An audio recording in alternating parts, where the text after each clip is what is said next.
Jawad is actually based in Chennai also. Mr. Panchu is also based there. Yeah. And Jawad is doing a lot of other things, which if I start off, then it'll be his show, which I will not do. But Jawad, what was it like working with Mr. Panchu?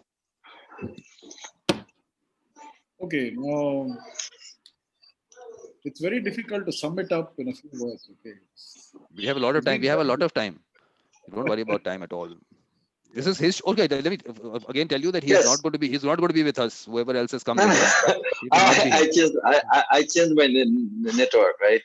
Because we are facing some problem in Bangladesh regarding to network last 1 week No exactly. problem. So you can just So I mute yourself. switched off. I switched off Yeah.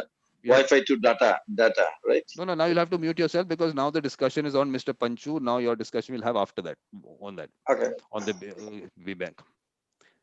Yes, Jawad, you were saying about Mr. Panchu. Okay, I have known Mr. Panchu, I think, from the day I started my practice, which was about 33 years back. And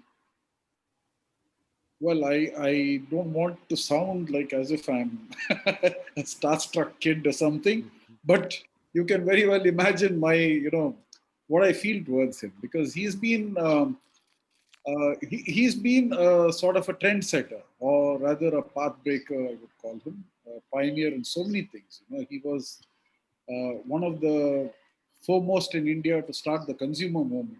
Actually, he started a consumer action group, and he launched the consumer movement, and that led to the legislations being passed for the protection of consumers. Till then, most of us in India, we didn't even know what the consumer rights are. No, but Jawad, I'll Uh, stop you. I'll pause you right here. What we're going to do here is we're just going to go into Mr. Panchu, the person. What I said was, want you read more about him? That is the .com that you have to go to. Even Ken, I said you'll read. There's so much to read about these people on the net, but the person. We want to go into the person. When you when we meet him, when you see him doing his work, what comes across to you? well, what comes across is he's a very sophisticated person. Okay, a man of few words, but those words are always very powerful, very meaningful. And what we probably would take, 10 sentences to speak, he would finish off in, just a sentence of 4 or 5 words. That's Mr. Panchu for you. And he's also he's a person like, I mean, for all his accomplishments, he's quite grounded. Mhm. Okay, and like you can tell him anything, you can joke with him, and between both of us, we have this. Whenever we do training programs together, he will always make it a point to tell the ladies to be careful of me, and Why is he'll that, be the Jawad? one You have to that you have to elaborate now because we have a lot of ladies now. We are worried for them now. Please tell us.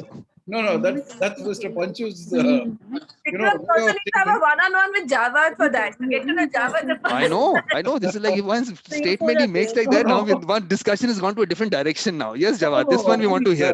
Mr. please, Panchu will please talk let me about after that. complete. Please let me complete. Okay. Now that's Wait a before. very good tactic by him, because ultimately he monopolizes the whole situation.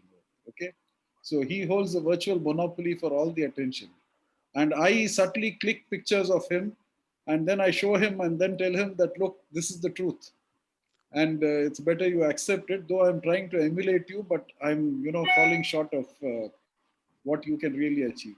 But Jawad, And, once I want to stop you here, I'll just tell some people have come in later. mm, Mr. Panchu is not going to be joining us. He's been taken to the hospital. He developed a cough. yeah, So that will happen later. But I don't think that because we at least the discussion we're starting, because the idea is to discuss the person and that aspect of it. Then we can, when you meet him, whenever he comes in, at least we talk about those aspects of his life. yeah. Because I think because it's totally about the person. So we're trying to figure out the whole. I mean, background. Let me tell you what the whole idea behind this series is. That I mean, for me, let me analogy I'll take from what a butterfly is. So you look at a lot of butterflies, you look at beautiful butterflies, but you don't know that they've been caterpillars at one time. So the metamorphosis of a person as they go along, when did the person actually become a mediator? What really happened? what changed, what was, because it's not as simple as people think it is, that okay, one day suddenly like that. There are a lot of actually circumstances, experiences that go behind a mediator. And because Mr. Akasanya is here with us, he's going to be with us. I mean, we'll be discussing him on totally him on 30th. But Mr. Akasanya, we can take you through some parts of your life a little later, because actually discussing Mr. Panchu will that can itself take a long time. But we'll definitely will also. But let me introduce Mr. Akasanya again. Distinguished mediator from Nigeria, excellent person. I mean, really, we will interact with him. You'll get to know. But the main thing is that we have to get to the person. So, Mr. Akasanya, I might be taking you through your life, going past a little, maybe your childhood also. But please open out to us, because what you tell us is going to be heard by so many people out there. And we want to identify those people, to identify themselves first as as mediators themselves, so that when they come out of that shell that might be into, we want numbers in the world. I mean, when we talk about doctors, they say WHO says 1,000 per 1,000 person there should be one doctor. I said there should be at least that many mediators, because if you have mediators that you have a peace of mind, you might not need to go to the doctor. So if you're taking about 1,000, for every 1,000 person, one doctor, we're talking about 7 million mediators we need in the world. So how do we get them? First of all, we identify them. So we go out, all these whatever videos people watch, they say, okay, I can relate to this person. This is the way I've experienced things. Either this is my thought process. So I think that will at least tell them that there is this concept of mediation, which they might be already doing, but they don't put a stamp to it. So let's put that stamp. Yes, Kokila. So you got the point. It's 25 to 7 here You this got the morning. point then. I'm very Okay. grateful to be Okay. here. Okay, Jawad. So sorry, I interrupted you. So what exactly you want me to speak? As the person, first time you interacted with him, what did you feel? I mean, now we totally you're one to one, and what you've seen him change over the years, and when you Well, I met him for haven't the first seen. time and today. See, I wouldn't say I have seen him. He has been very consistent in whatever he's been doing. My feeling is, even when I knew him as a lawyer, I used to engage him in a few matters as a senior to appear on my behalf to argue. But he has always had this very collaborative streak in him, and even I think much before he actually came into mediation, I always felt that he was more of a person who likes to resolve matters through collaboration, and he has advised. Many times I have heard him advising people that to go in for a settlement wherever he sees the scope for it. So I think when he came into mediation, it was just a natural progression for him. It was not something that was new, or which was something which was different from what he was before. But okay, I'll have to again repeat And this. Mr. Panchu is not going to join us because some people have come in later. He's developed a cough. He's been taken to the hospital. So we'll have him later, but we're still discussing him because people here have actually met him. They've been dealing with him. So as a person, we're trying to discuss what they have noted. A lot of things they might not say in front of him. So we might as well get some candid views also on him.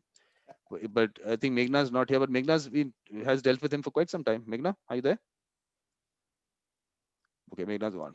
What about you, Ekta? Have you dealt with him? Not. So in fact, me coming into mediation is actually partly thanks to Mr. Panchu itself. I had the opportunity to actually interact with him at a conference in 2014. And he was speaking about mediation. Until then, even though I'd done law, I said nobody had spoken or mentioned mediation. Even though by then, a lot of people were in mediation, but the circles I was, part of, or the people I would interact with, nobody's communicated or spoke that, mediation is a fantastic tool. So it was a round table on the future of law, and Mr. Panchu was there. And after I heard him, and that's when I said, this is something that I want to do. Exactly. That's what we need. Yeah, that's the kind of thing that people want to just listen to, and they actually they should relate to it immediately. I think that's what we have to get down to, and we have to get that to people. But before you go, Ekta, Nina Other sitting with thing is, Ekta. One second. No, one second. Ekta, one on a second. personal level, no, on a Oh, personal later. yeah, First, she's my chief guest. Ekta, Nina, you have to be on every of these things. If the chief guest even doesn't come there, you are going to be there. Okay. the whole thing is all around you only. We have to make sure that the children are the ones who become mediators. So you have to keep telling us if we are going right or not. It shows like 8 p.m. to 9 p.m. because like 7 p.m. is my bedtime. Here we are talking about creating mediators in the world, and you want to change the time from 8 o'clock. No. If it, in the night sessions, if you're having 8 to 9 sessions, you if you're having sessions, it'll have to be early because I have to But the sleep. other people don't know what you're talking about. I'll tell Vikram, you the Vikram, I'll tell you the Vikram, background. Let me tell the background. Background interested, is that that's we his underlying one interest. sec, one sec, one sec, one sec. We have these meetings at night when these collective meetings. So we start a little late. So we go. It goes on from 8 o'clock to sometimes 10 o'clock. So Nina has a problem that the mother doesn't eat because we are having those meetings. So she's complaining about that. She wants those meetings to start earlier. Okay, ma'am, that's it. No, Okay, forget about that. it's about my sleep time. This is this meeting. All these people from all over the world are sitting here. If you want to discuss your sleep, we'll do it later. Yeah, we are talking about Mr. Panchu, and Ekta is telling us about Mr. Panchu. Yeah, Ekta. Well, Vikram, Yeah. I believe that one of the things we learn as mediators is we learn to listen. No, And I think she's saying what matters to her. she's And we complaining should about me. we should hear her. She's speaking what is important to her. And I think we should ask her why. I know why. I don't want her to talk about it because she's been telling me all the time in those meetings. She used to come she'll come in between. Go to sleep. You go eat dinner. This that. I mean, neither Ekta. Please tell her that she has to come I'm in the always meetings herself. I'm always grateful for people like that because at least she's not trying to be diplomatic. Not at all. She's not trying to be careful with her words. She's just saying it as it is. So Exactly. you don't have to try to figure out what she means. She's going straight to the point. If I had to speak about my sleep, I'd probably say, well, in recent times I've been speaking to doctors and I've been having some thoughts around the need to be a little bit more to take a little bit more relaxation. And quite frankly, I've been looking at the benefits of, and at the end of the day, nobody even knows what you're saying. Exactly. No, that's what I'm saying. That's why Nina is our chief guest. We have to try and in some way become like her, but it is Yeah. going to become difficult for us. So, and we also have to target her because we need the children to actually develop that whole. They have the mindset. They have to develop as mediators within their schools and their colleges. So this is interesting. There was this U.S. School district. So they had this program on mediation that they're doing for the children. I don't know about other countries. India is nowhere on that. I think we have to start that. Nina, you have to She's raise your raising hand. her You hand. raised your hand or you're exercising? Raise a hand. What are you saying? That's what we do in school. So You're stretching out, na? You don't want to say anything. we raise our hands if you Okay. want to speak. Okay. Then you're in the wrong place. Here, people just say what they have to say. What are you saying? I can ask my parents on those days if I can sleep late. Again, you're on your sleep here. You don't know. All these people are very senior mediators from all over the world, and we don't want to discuss your sleep with them. Okay. We'll do that later. And although Mr. Akasanya feels that we should, in some way, indulge you, we can't indulge you so much also. No, but she just played the role of a mediator now. She gave us the problem, and since none of us gave her the solution, she provided some options and said, well, I think maybe the way to do it is to try to get used to sleeping later. I So love that. that's a mediator in the That's making. exactly what I'm telling you, Love Mr. that. Akasanya. Love that. She's the role model. We are here to learn from her. And that is why she's been called specifically. I told Ekta, if Nina's not here, Ekta's not coming in. That's why you see Nina and Ekta, because Nina's name comes first. Am I losing you there? So Sakasanya, so Nina is very clear. She loves to sleep late. Okay. But parents put a bedtime. You need to sleep early. So while her interest is that can I squeeze in additional time? So she's like, if mummy has to attend these, so therefore she may give me permission to sleep later. So she's trying to also present her interests out. So which means that she gets to sleep later then because mama has to attend. And if Vikram uncle says, no, yeah, Nina, it's an important call for mama and you can sleep late, the mama will work around her schedule and make sure that Nina gets to sleep late. Okay, we'll do your therapy session later. Mr. Akasanya is always available for Oh, that. Okay. So Jawad was saying something. I think most important things that we are is going to come from about Mr. Panchu is from Jawad. But I keep interrupting him because he goes in a little presentation mode. So I just wanted it to be a little lighter. I thought Meghna would say something. Jawad, without presentation mode, Vikram, I'll give you some on other a drawing information room conversation. So Vikram, Mr. Panchu also has a Hyderabadi connection. He actually studied a bit of his schooling in Hyderabad, at Hyderabad Public School. Okay. And what is your interaction been with him?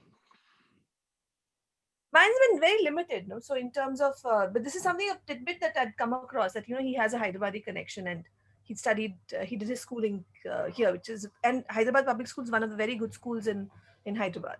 Yeah. Well, let me tell you other people. Charles has just come in. Chuck, are you there? Yes.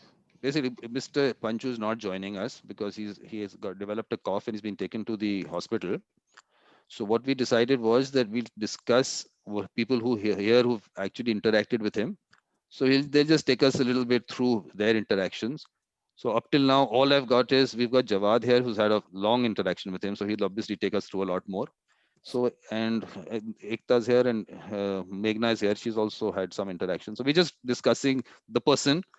The whole idea is that his interaction, him coming out as a person, what it's like. Yes, Jawad, please. Well, I'm just trying to understand what exactly you want me to say because Exactly down to, and look, here the whole idea is that people obviously only hear about a mediator. Okay. Mr. Panchu is the pioneer and a legend in India. That's one sentence that you have. But behind that person, the evolution of the person, yourself would have seen as you interacted with him. It's not the same person. Different things happen as you go along. So what are those things that you saw? Because his experiences of his life, he can tell us. He can tell us, look, when I was younger, this is what I saw. These were the circumstances. Tell you, Vikram, that is what I was trying to tell you. That I have not. If you ask whether he has evolved, what I was trying to tell you is he was already evolved. Okay, so he had probably reached the peak of his intellectual evolution. So, from where I stood and looked at him, I couldn't really see any perceptible change as such because I have always seen him that way. Always seen him very calm, very cool, very collected, very looking at things from a completely different perspective, very innovative when it comes to his approach to situations, very creative in his way of thinking. So this is what I have always found him. So, but I became closer to him. See, before he was a couple of matters I've engaged him before we entered the mediation field. But once he started our mediation center in 2005, 2006, that was the time I really started working with him. Okay, before that, it was just on and off, like hi, hello, and I engaged him in a couple of matters. Other than that, I didn't have much of an interaction. But when did his journey as a mediator start? I mean, he also that whole concept. I think it was sometime in 1995 or 96 because he got trained in the US in mediation. He and one more colleague of ours, Aparna Mukherjee, was there. Both of them got trained in mediation more than 10 years before the idea of mediation actually came into India. Okay, because if you know, the very idea of mediation came into India only sometime in 2002. But after that, I mean, it took 3 years for us to establish a center in. No, Jawad, you wanted to your presentation mode on mediation in the country. We're not going to get into that. We're not letting you go at all into that direction. But again, let me again repeat. I don't know what exactly you expect. Okay, no, okay, I understood with that. You want to give a presentation, you have to be given a topic. You without a topic. Okay, forget it. Kathleen, I would rather have Kathleen tell us about what's happening there. Yes, how's Seattle, Kathleen? Huh? I forget you. I know. I understand you. You were just waiting for a topic, and then he'll start off on a presentation, which I'm not letting you do. Funny together.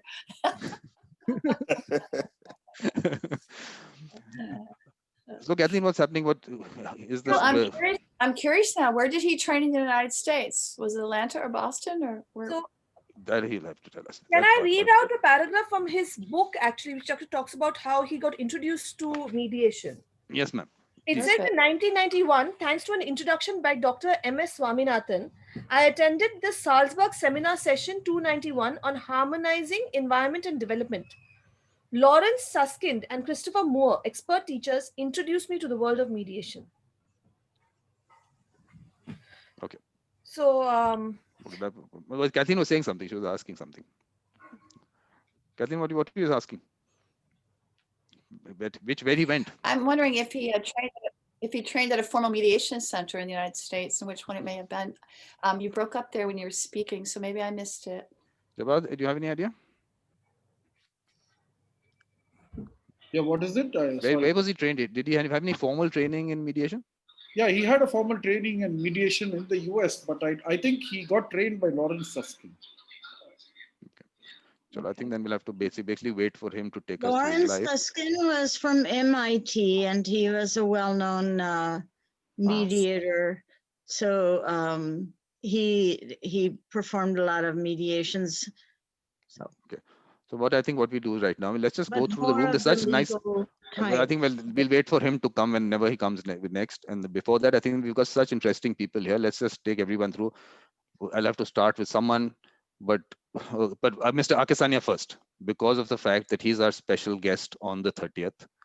And a little bit, Mr. Akesania, just a little bit about yourself. This is the only time you'll get to talk about what you're doing as work. After that, it's only going to be about you as a person. So please tell us a little bit about what you're doing in Nigeria as a mediator. Well, two major things. On a daily basis, on a practical basis, I do a lot of mediations, both privately and with the court-connected institutions, essentially resolving cases between parties that would otherwise have gone to litigation. And one of the things that I have done is I've been a very strong advocate of the fact that many more cases could be resolved faster, quicker, because litigation, I find, just like in the little banter we had speaking about Nina just now, it's amazing that litigation is usually apparently between parties, but what the real issues are never before the courts, because the court procedures and the rules of pleadings do not allow you to plead the real issues. So you plead the things around the issues. So parties are going round and round But without really hitting the But issues. So, Mr. Akesania, if I don't sound rude, because I'm going to be sounding rude, but I will not go into the fact of mediation at all, because I've decided that there's so many fora for that. We are not even going to discuss what mediation is, how good it is at all. Here, the whole idea behind the Mediators Collective is totally on identifying those with the mediator mindset all over the world. And all of you are out there, and you people have the experience and everything. So each one of us, if they identify 1,000 people, that's all we have to do over some time. Then we have 1,000,000 people. If 1,000 identify 1,000, we've got 1,000,000 people. Let's only work on that. And how are we going to identify that mediator mindset? So I thought that why I did this series was that from our side, we obviously just know that this is a mediator. But for me, that mindset, when does it actually, is it already there? So we'll have a common thread after you've gone through some 20, 30 people. I think a common thread might also come out. And people who out there are listening, they in their mind, this whole concept as a person, what are they already mediators, how does it work, those experiences actually help, all those things will come out from that. So we'll just through this series just put the word out that there is a person who is in some way, whatever way, he are helping parties settle, whatever words you want to use, but finally he's a mediator, and he actually is someone who develops as that, or is he born as that? Let's take it as it comes. So that is the whole idea behind it, because we need large numbers in the world. We need people doing it all the time, and doing it, families, communities, commercial mediation, because a lot of discussions when you go, I mean, you have discussions in the various fora, is because these are commercial mediation related discussions that happen. But there is a large discussion on the community aspect. We have to go down to what they call peer mediation and everything. So we have to just identify those good people, and it's not going to be easy. Those first 1,000 people itself is going to be the tough one. And after that, the progression is going to be, I mean, we're not talking today, we're talking in the next 10 years, we should be looking at 1 million people out there. So that is the kind of discussions we would want to have with Mr. Agisanya, only on those aspects which are not discussed. And status. Okay with that. Appellant is Okay. Okay.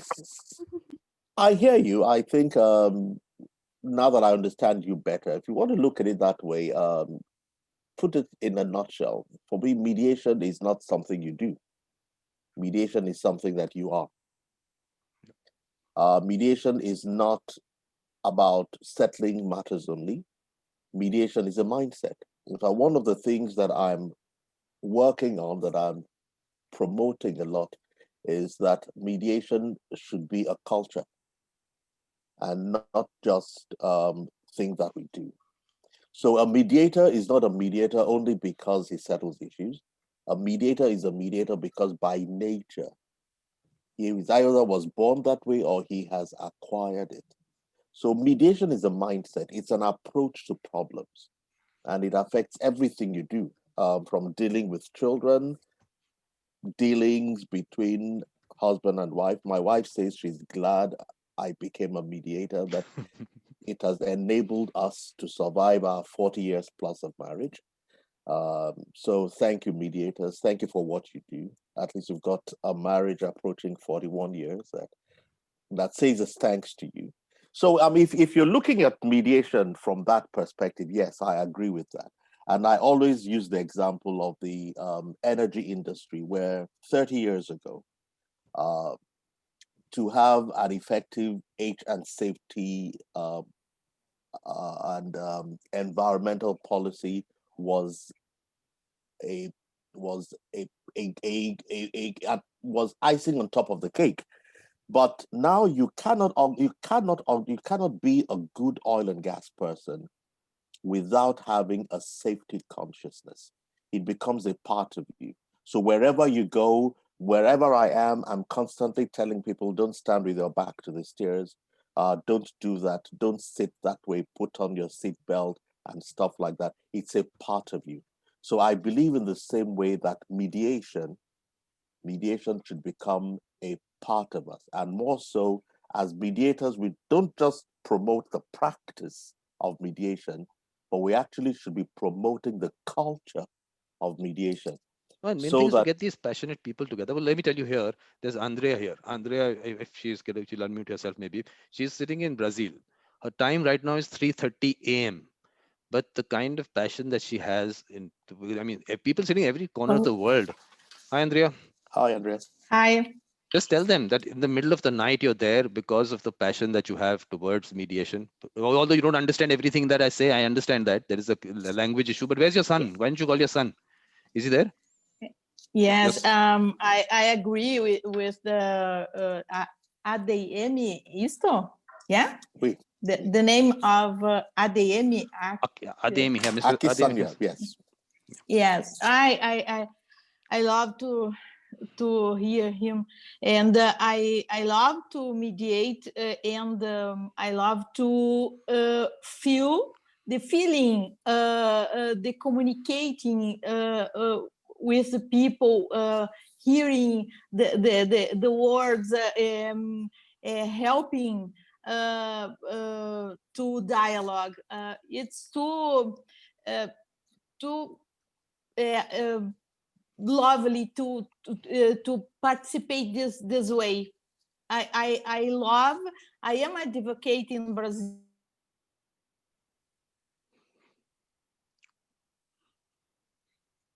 that I love mediating, and I am preparing day by day my studies, my lectures about it. Very good. But I think the main thing is that at least you're sitting there, you're connecting to us all over the world. I think that's the main start. It's going to take some time. Like I said, it's going to take us step by step. We keep adding people. So from your side, if you find someone in Brazil or anywhere else that you think has the same kind of mindset, get them together. And let's just get this. What I like, Ken calls it talks about conflict revolution. I'm saying let's just call it dispute resolution revolution.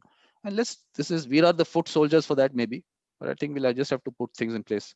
Yes, Barbara, what you've been nodding as a head of thing, you're agreeing to everything we're saying. I'm sure there's something that you want to add to that.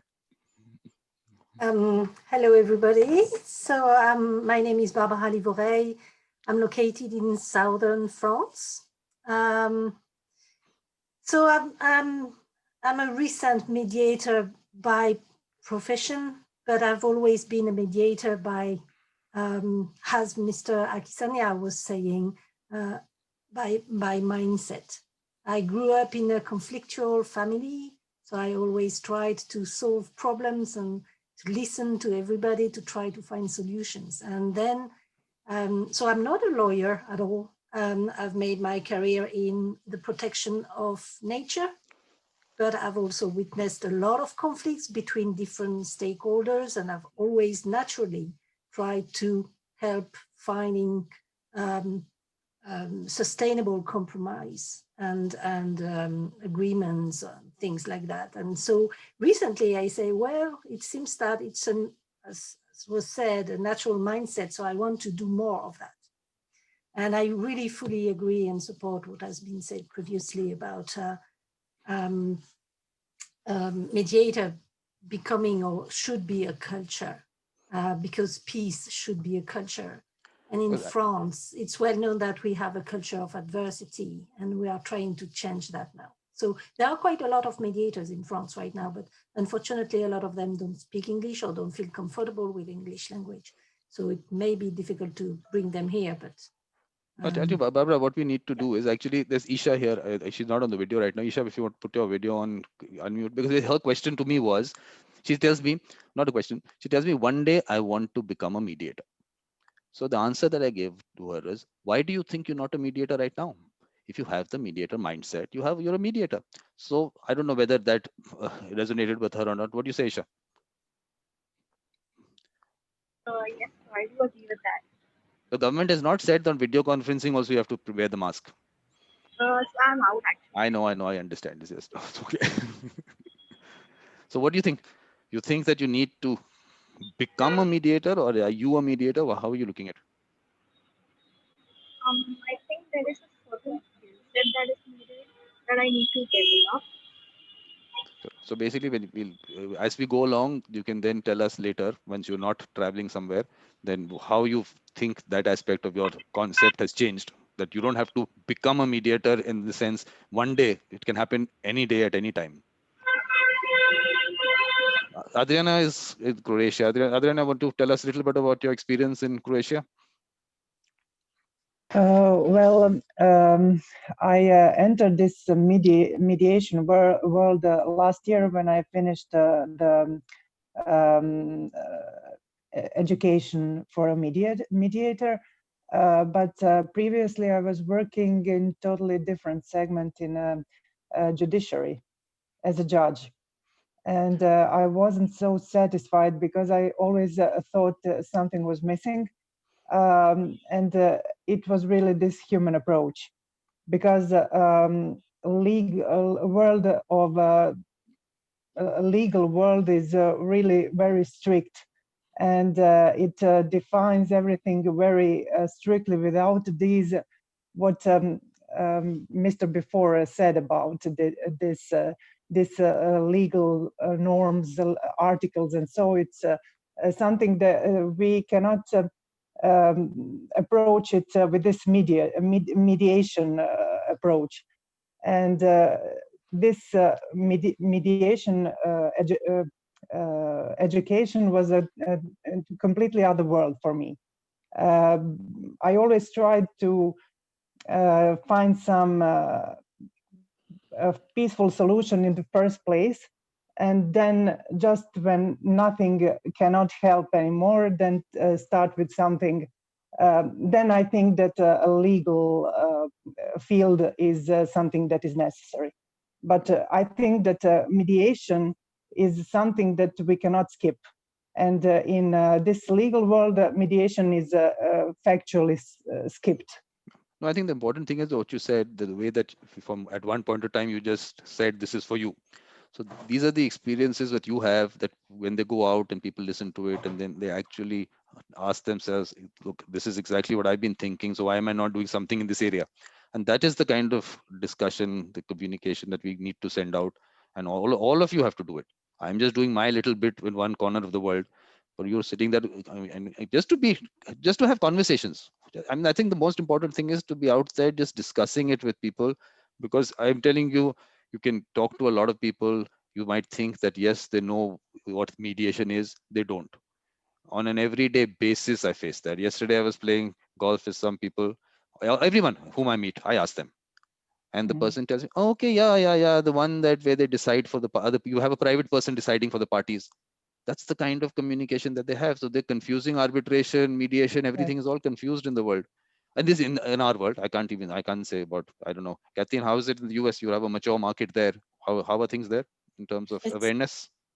it's the same. People think that mediation is actually arbitration. So I have to explain that mediation is actually the last place where you can sit down and have a conversation before somebody else makes a decision for you. So I end up explaining mediation that way. I loved your question. As a mediator that trains, I see mediation as you bring your natural skills to the table, but you can also learn skills, because mediation is a dialogue. It's a dialogic practice. It's a practice you learn as you go. So you can start off, in square A being a new mediator. And by the time you've learned, as you've moved through the process from the people that you've talked through to the situations you've been in, you have now developed skills because of your practice. So I always say the best mediators flow between the pragmatic abilities and the intuitive organic abilities. And the best mediators, the greatest ones, flow effortlessly between those two regions. That's But wonderful. we're constantly learning as mediators. It's a wonderful profession, but people don't, the US, we had President Carter that set up the three main justice centers, Atlanta, LA, and Kansas City. We have MIT in Boston. We've been doing mediation in middle schools and high schools for a while here in New England. So we have a lot of that. And you would think that more people would understand mediation, but we still don't. So But we that's have the a thing. long That's a way to challenge. go. That means because we are looking at zero in terms of all that here. So Mm. either we don't. First of all, we don't need to reinvent the wheel. So you've got that experience there. Let's pick that up and let's get it out. But we have to get it out not in a 20 people kind of session. We have to put it out in videos like that YouTube channel that I have. I put playlists there. So people all over the world are doing such good things. Why do we need to keep making those videos? So why don't we create those videos and put it out there and let people know that, first of all, a concept like this exists, where you go down to schools and you tell those kids that, look, mediation is an option right there. Of course, sensitizing the teachers, the parents, and everything. So that way it will then grow. Because if the children go out and tell the parents, look, we've learned this in school, it'll be a little difficult for the parents not to be able to, at least they will have to show that they understand, even if they don't. But at least that slow progression will start. So I think that if it doesn't work from top to down, maybe it'll start working from bottom up.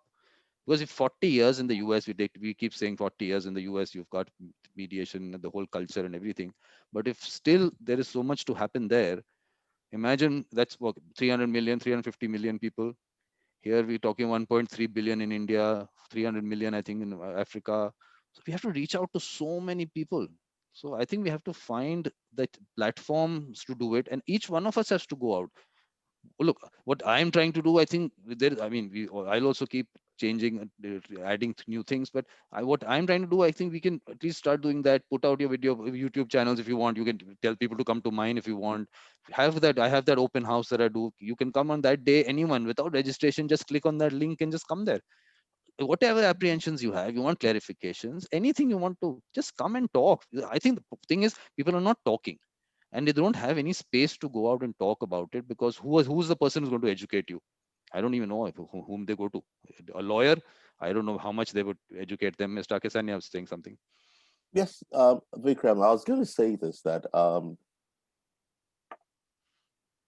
if everyone seems to be confusing arbitration with mediation, and this appears to be a common thread, we need to ask ourselves, why? There has to be a reason.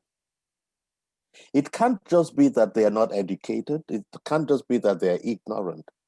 There is a reason why they tend to tend to think mediation is arbitration, or why they tend to think that arbitration is it. They don't confuse arbitration with litigation, and they don't confuse arbitration with anything else. They just believe that they've heard more of arbitration. Why have they heard more of arbitration? I was very pleasantly surprised in some of my readings to find that mediation has been around almost as long as arbitration, really. So we have to ask ourselves why. Yep, Now, in the spirit of this dialogue here, I'm not going to give an answer. I'm going to say, I'd like to ask my colleagues on this call that question, why?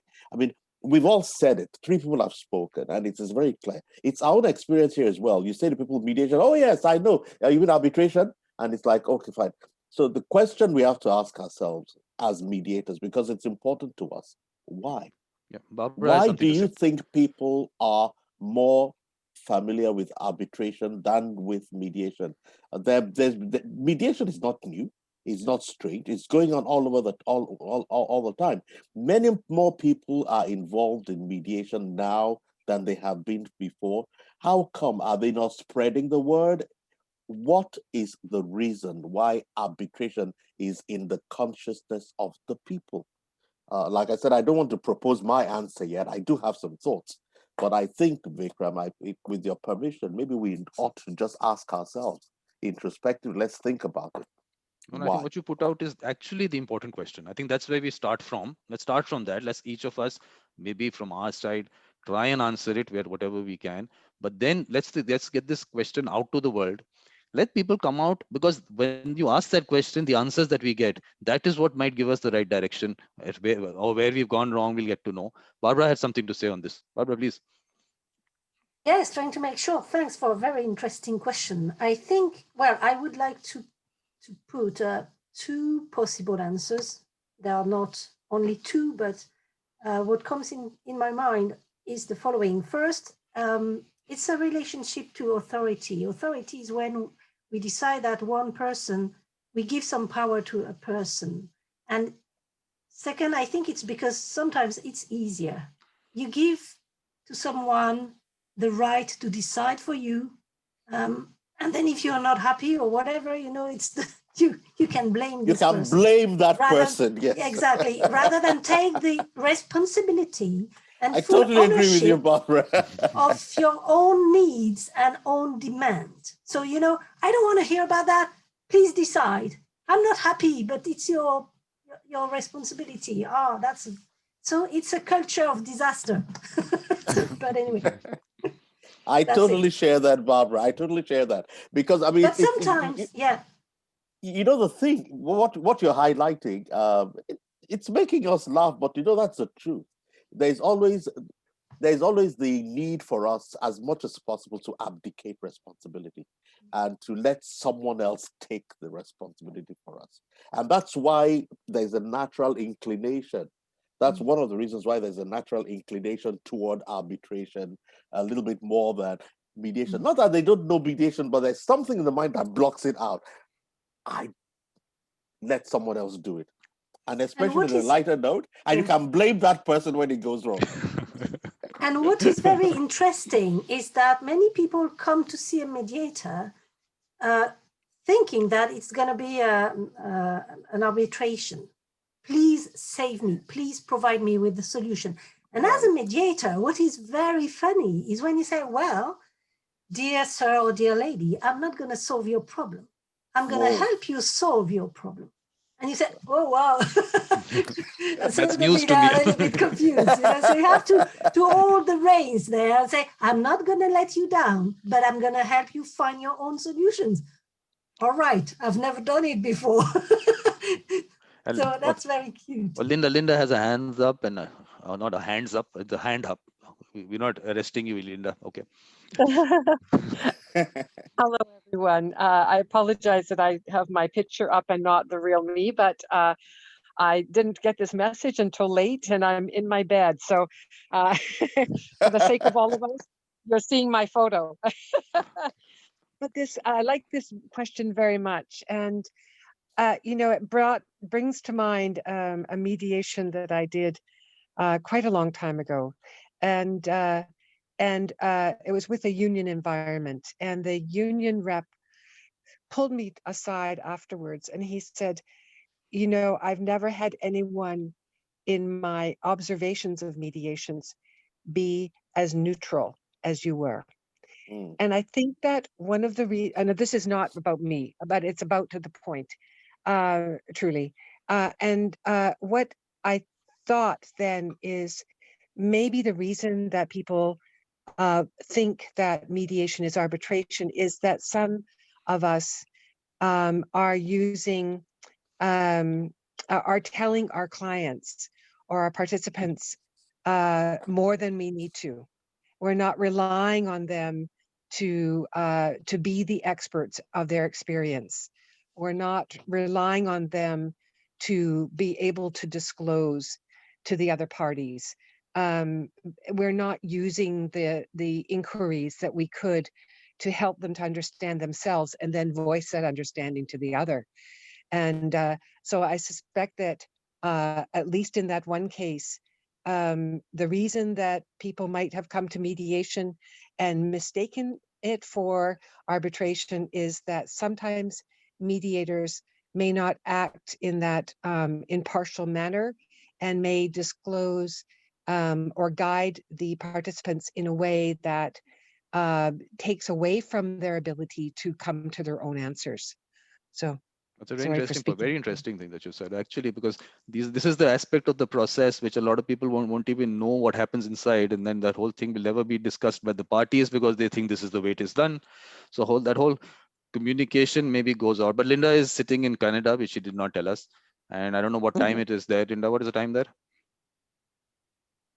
Yes, it's 11:15 p.m. No, why I'm asking this question is every time because the whole passion for mediation, the fact that you're here at that time, we just want everyone to know that this person comes with that. It's not just I'm just sitting anytime and just log in. You've logged in at that time. That's really nice. We have Anil is he's sitting in Singapore in much better time, but Anil wants to say something. Anil, please. Yeah, Anil here from Singapore. I think I want to share 3 points. The first is the question of mediation being binding. The second is the difference between consensual and adjudicative dispute resolution process. And the third is appropriate as opposed to alternate dispute resolution. So if you take a look at the binding nature of mediations and all that, I think a lot of problems are the people they come to arbitration because they feel that there is a decision that's being made that is binding in nature. And they automatically assume that anything else is not binding. They fail to appreciate the fact that if you get into a mediation and there's a settlement, right, obviously that's binding in nature. They don't understand that. So there is this fundamental problem with that. And that's part of the reason why I think Singapore had the Singapore Convention. A lot of people were jumping up in arms, excited about the fact that you have this Singapore Convention and all of that. But if fundamentally you're a mediator who appreciates mediation, you'd ask this question: do I need a convention to to enforce mediation when mediation is a consensual approach to dispute resolution that parties agree to? What is the percentage of parties then falling out? That leads me to the second point about consensual versus adjudicative. People still don't appreciate that you have consensual approaches like negotiations, conciliation, mediation, right? Or something slightly more adjudicative in terms of neutral evaluation, or the opposite end, adjudicative in arbitration, dispute boards and all that. I think so people don't understand that. And I think if you take a little short time to explain that to them, then they appreciate, oh, okay, hang on a minute. There are these different dispute resolution mechanisms that we can consider. And that leads me to the third point. everybody just speaks about alternate dispute resolution, and they're saying alternate because in terms of what is alternate to arbitration, what is alternate to litigation. But the world has changed. You know, I have been canvassing this point that it is appropriate dispute resolution for the last 5-6 years, because you have to consider what is most appropriate for resolving your dispute, looking at the nuances of the case and so on. So these are the 3 points that I thought are relevant, and a lot of people don't appreciate that. And then that's why they mix up these things with mediation and arbitration. I mean, I do a lot of dispute resolution work in the construction industry. And everywhere, every time you talk about dispute resolution, everybody only wants to talk about arbitration because they think it's an exciting world. You know, there's money to be made, and everybody just moves away into arbitration. This last point about that. This is how I describe mediation. I had a client who was sued for about 3 million, and he came to me and he says he wanted it to be mediated. I said, no, hang on a minute. You're at ground zero. You haven't even filed a defense. You have nowhere to go at the moment, and nobody's going to come to the table to mediate. So we filed a defense and counterclaim that came up to about 1 million or so. And then it was easy to talk to the other party and say, let's mediate, right? By 3 p.m. that afternoon, we were down to about $300,000 difference. And my client said, let's walk.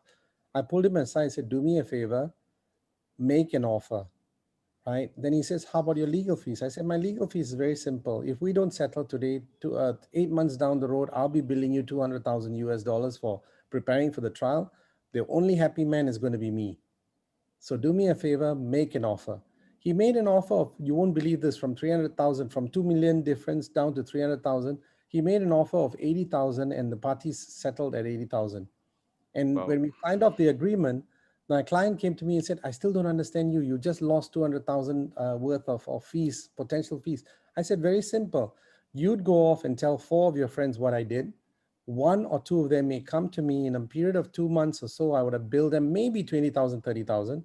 The 4 of them would have gone on to tell another 4, and potentially in the same period that I would have billed 200,000, I may potentially have another 5 or 6 new clients on the table that I get to bill maybe about 100,000. Everybody goes away happy. But So Anil, from that, what I can make out from that is I've been talking about creating those, I mean, identifying mediators on this system that 1,000 make 1,000. You're talking about clients telling I think we should start a Ponzi scheme together. I think both of us are totally looking at that mindset, reaching out to people. No, but I think this is the way to go about it. Mr. Akasani, a little later, we have 2 other people first. After that, I'll come to you. But what I'm trying to say is that what important thing that from this that comes out is that first of all, high value transactions or matters can go through mediation, because that is an apprehension. That is the first line that you hear from general counsels here is that, okay, so we can look at smaller issues, it's not made for higher ones. So I think that aspect I think is also important for people to have that. But Gunavati, after you first, Chuck has something to say. And Mr. Akasani, I hope you don't mind. We're just going according to the raised hands. Oh, no problem Yeah, at all. Chuck. No sweat. I was just thinking that part of the fault, if we can talk about fault or the responsibility, also lies with us. If you look at the LinkedIn profiles of most of the people on here, you'll see mediator and arbitrator. And what we were talking before about a different mindset between the consensual mindset and the adjudicative, I wonder how people can make that switch, especially in the same process. For example, when we talk about mid or mid-arb or mid-arb, how the same person can do the same thing. And I think we might be better served if mediators would focus on mediation. You want a partner who can do arbitration in your firm. If you want to be an ADR firm or something like that, that's fine. But to bill yourself as both a mediator and an arbitrator contributes to that confusion. Chuck, And you know, Chuck, I won't agree with you more. Totally on the point. The issue is that there is some in management a concept called Maslow's need hierarchy theory. The point is there's not enough work happening in mediation. So first you have to fill everyone. That guy keeps saying first the stomach has to be full, then other things have to be taken care of, and then a person can do what he's passionate about. So what we have to do is we have to create work. We have to get mediators work all over the world. The problem is that the mediators are there. Well, first of all, mediators by themselves are wonderful people. They're just nice people. And for them, maybe to get work also might be difficult, but that's a difficult thing, a different thing. Maybe not, they're not business people, they're nice people. But the thing is that we have to create a larger kind of area for mediation. So what I've been trying to say is that we call mediation facilitated negotiation. So the first point of time that people negotiate is when a contract is being drafted. So why not have a mediator sitting when every contract is being drafted? First of all, you create such a bigger market for them. You come out with a fair agreement. That fair agreement, obviously, parties will stick to, because it is as good what you would do in mediation later. So why not do it at the first stage? So imagine every contract anywhere in the world, when it's being negotiated, there is this mediator sitting there. And let's say, I use the word mediator, I'm saying neutral, independent, impartial, unbiased person. Whatever name you want to call him. I'm not into names. I don't call people names. So I'm not into calling names, but we're not calling them names. We're just saying that kind of a person with that kind of a mindset. So that is the identification of the mindset on one end, because you might open the whole door to a mediator. But do you have those kind of people? It's not a person putting a lot of people might say I'm a mediator, but the fact is that the market will tell you whether you're a mediator or not. So let the market do that.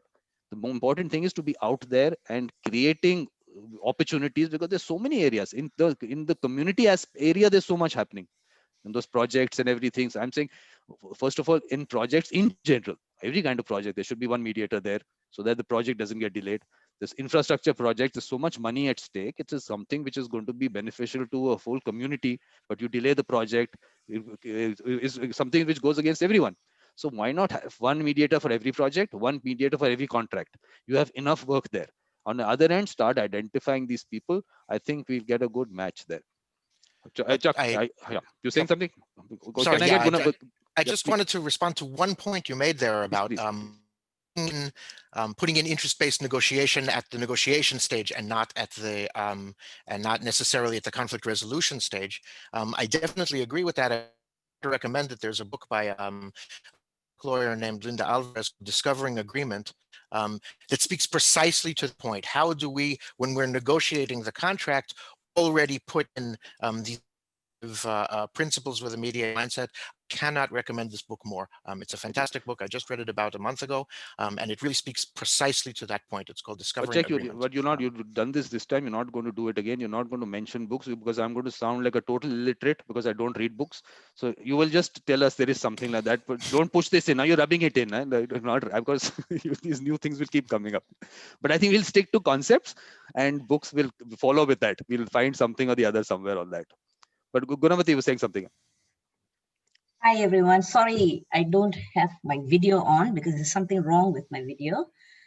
Coming back to the same issue about arbitration versus mediation. I mean, it's the same here in Malaysia. When I was first exposed to mediation in 1999, I was really excited about the concept and started promoting it.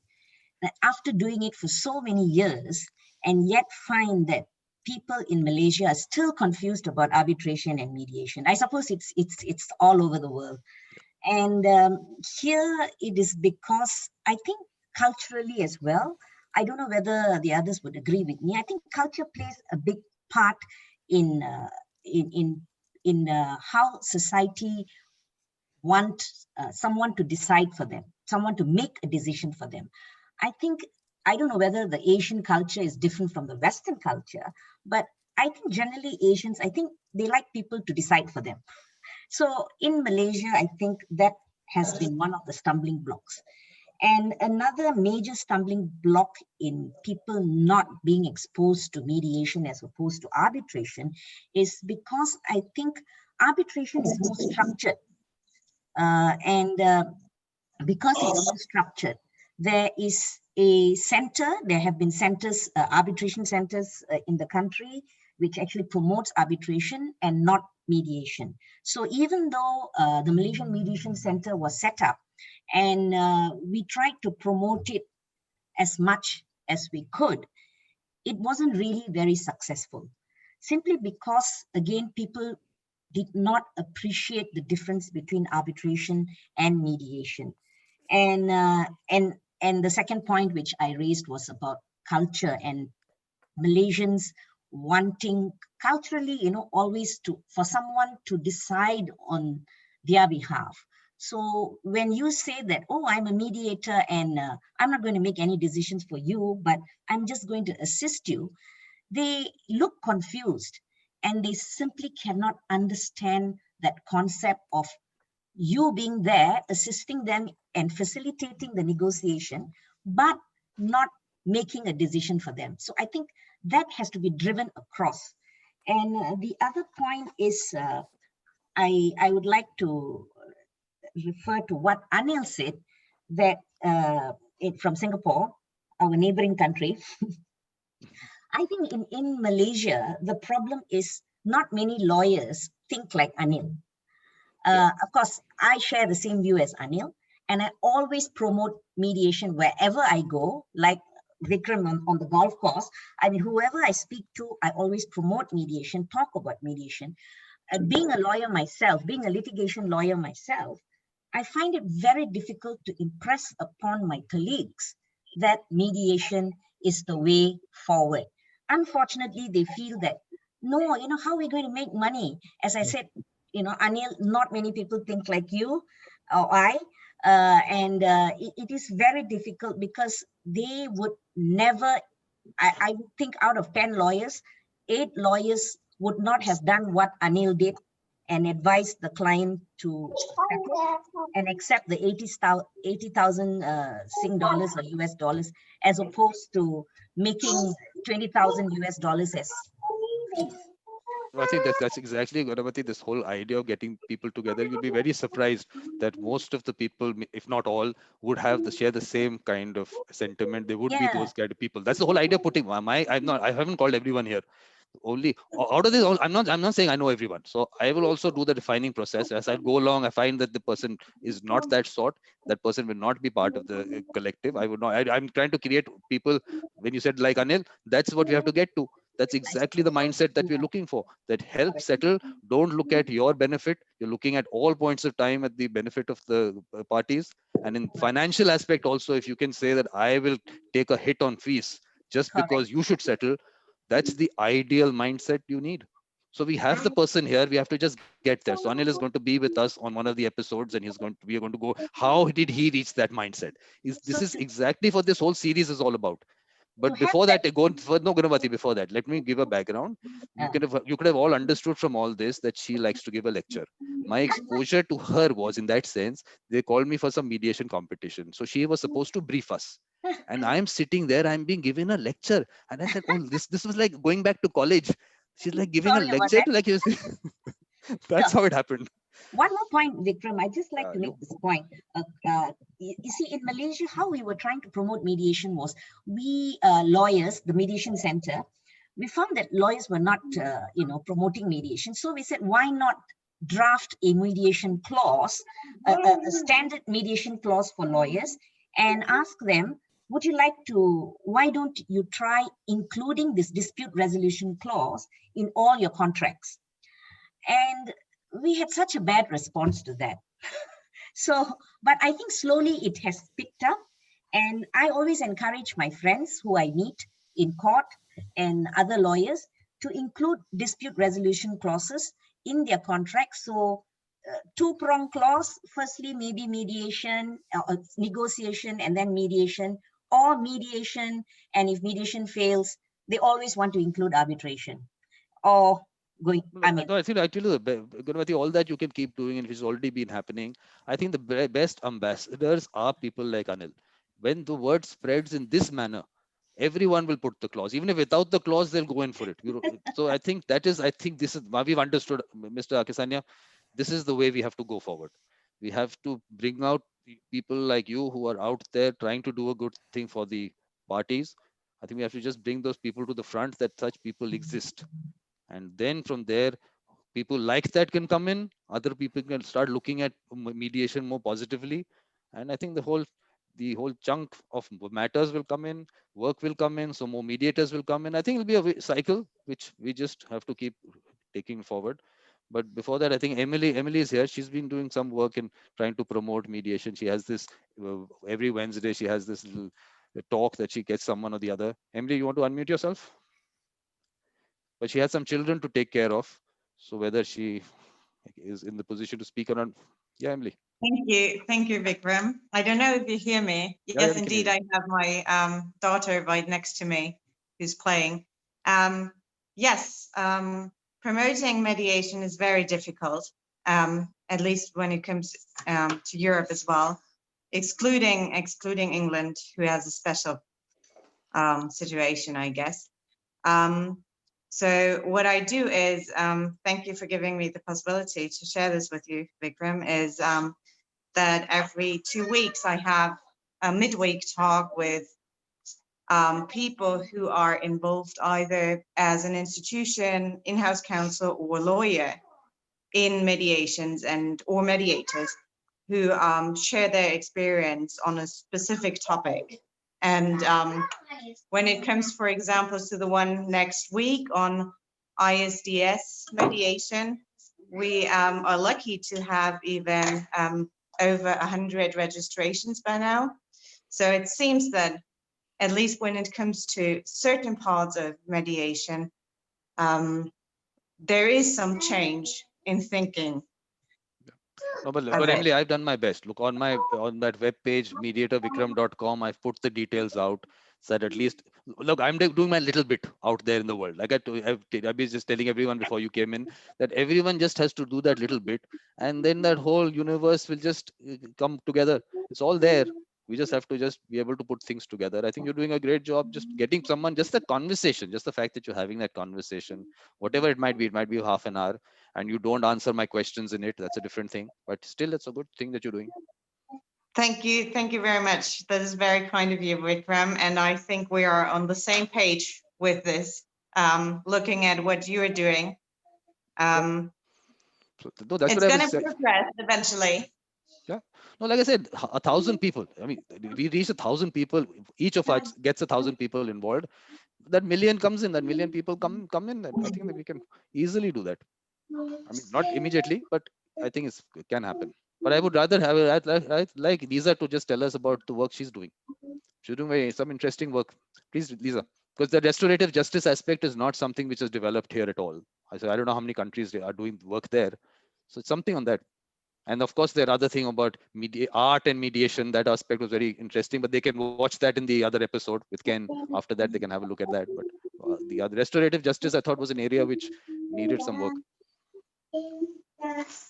Well, I'm going to go back to things that were said earlier, because especially if you talk about culture, but I think it's more complex than that, because what you have is that most people, when they make the decision themselves, as centered you can be, the more likely they are to adhere to the agreement, and the more likely they are that they're going to be satisfied with what happened in the mediation. So arbitration is easy. If you ask somebody, they'll say, yeah, just let someone else decide. But yet when they decide themselves, they're more likely to be satisfied with what happened. So it's that concept, I think, when we're in the midst of anger and it's part of emotional intelligence, and our brain is then in that area, we feel less able to resolve the problem, the issue. But if we can switch that, which is what we do in mediation, there's actually a study, and I know Vikram doesn't like studies, but they put people in mediation on these brainwave kind of cutie things and studied their brainwaves and saw that mediation actually helps them shift from not being able to solve a problem to being able to solve a problem. And the art of the mediator is to help the parties get to that part of their brain where they feel like they can solve the problem. And so for me, mediation is more of an art. It is an art form that we have to develop over time, and that we're constantly trying to improve our skills in it. And then we have this wide range of different tools that we can use in this whole thing. That's why, like I got excited about restorative justice, because when I was doing victim offender mediation, I couldn't get the victims to come. They didn't want to talk to their you know, the person who was, well, they didn't want to talk to someone who had abused them. Lisa, whenever you use these words, just elaborate it in, because the audience of this will be very general. It might, because this on the video will be out there and we want it to go out. So when you talk about the victim, the offender, all those things, in what concept is it happening? What that just say you're talking to a layman, total layman, and I am one totally. Like, you know, victim offender mediation, then that just covers, like if somebody assaults you know, how do you get that two people to talk about it? It can be even worse, that someone can be in prison because they assaulted you very badly.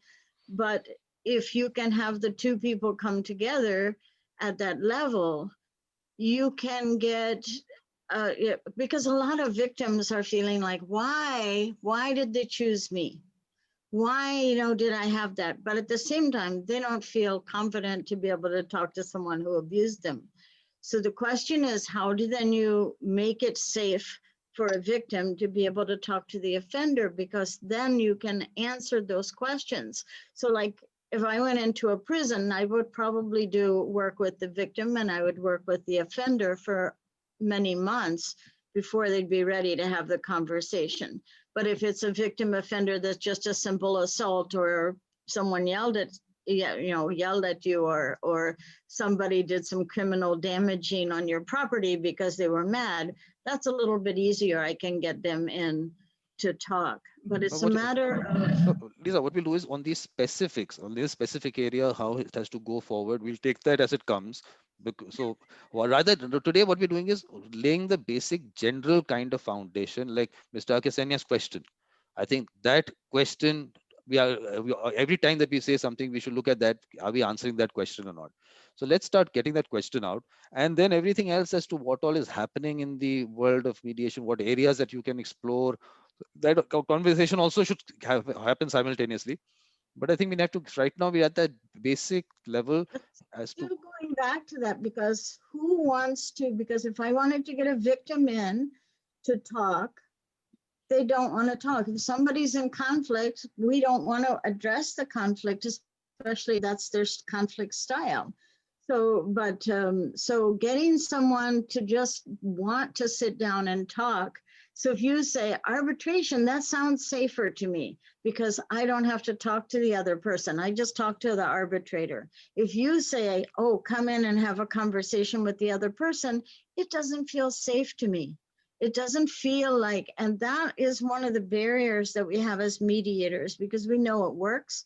We know it works better. We know that, you know, when that conversation occurs, there's a lot more peace, and there's a lot more satisfaction, but it's taking that first step to feel comfortable in that. And that's what we have to show. I think I liked your idea, Vikram, at one point, calling it a living room mediation. I've always thought that mediation should happen in a living room. You know, you should have, the whole atmosphere should be comfortable. Whenever I have people come in, the first thing I do is offer them something to drink. You know, have a drink, especially face to face. You know, have a cup of coffee, have a cup of tea, let me give you something. And I start with that so that the people are already starting to feel comfortable. This shouldn't feel like, oh no, this is something that's going to be, you know, I'm going to listen to them and judge them. People don't want to be judged. People want to be accepted. And so if we give the aura of accepting people, and we give that as a first stage of getting people comfortable enough to come to the table. That's the important part. I think these are the things also we need to discuss on the process, that there is no such one fixed dose that you have to give out. There are various ways to go about it. That flexibility that the individual brings in, I think that part of it has to go out, because I don't know what people's understanding. Like you saying drawing room, because I use drawing room. Actually, I would say golf course mediation, but it's a word that is not looked at very well. That, oh, this guy is talking about golf. It's a very elitist sport. It's not. In India, we still have very. It's not. It's very. I mean, everyone can do it. It's not so bad. Not everyone in the sense of that way. It might But delight you to know that we do have a mediator who mediates on the golf course. yes, just exactly. So you know. Yeah, there is. Yes. That's the one I want to meet. He's going to be a chief guest. Mr. Akisanya can wait. We need the golfer here. We need the golfer mediator on the golf course mediator. But Barbara, you come in later. Huh? There's some people who raised their hands before that. Ekta, you were saying something. I actually want to take off on what Lisa, you were saying about, when you're talking about restorative, and when you're looking at restorative, we look at restorative when you're talking about victim offenders. But, even as mediators, when we look at empathetically what is required when you look at conflict, and conflict when you're talking about from a reformative, from restorative justice, and when you look at, say, a commercial dispute or even a family dispute will probably be somewhere in the middle. But in terms of how you approach the problem, because see, when you look at from a very textbookish point of view, we learning skill set of how you need to be neutral, how you need to make sure the power balances. But when you look at restorative justice, the power imbalance is already very skewed, and you cannot make a wrong go away. You cannot say somebody that you've not committed a crime, and because you need to, because if you do that, on one hand you are Ekta, you're starting off a topic. Lisa will take you through at least 10 hours of discussion on this. Did not a topic to be touched. We'll get together because I Yeah, can exactly. We don't know. explain We'll it, do that because it's a separately. matter We of- have in our meeting separately. We'll have a discussion on this because this is a very emotional thing that you've just picked up right now. This is but going the to. point is Vikram, one Let me second. make it simple though. Let me Yeah, make you it started it. simple. She started I'll it. make it simple and then you and I will have the longer discussion. But the main thing is for restorative justice, it is that once a wrong has been committed, it destabilizes. And restorative means to restore that community to where it was. So it's not that I just the said, wrong No, Vikram, Ekta, you'll have to give. No, no. by interrupting you, what I'm saying is you didn't even get to what I was trying to say. So I was not starting a topic to discuss what restorative justice is. Okay. So what I'm saying is that when we as mediators look at it, I'm talking about the skill sets. Okay. I was talking about how we look at how we look at empathy, how we look at viewing a problem, when we look at people, cultures, etc.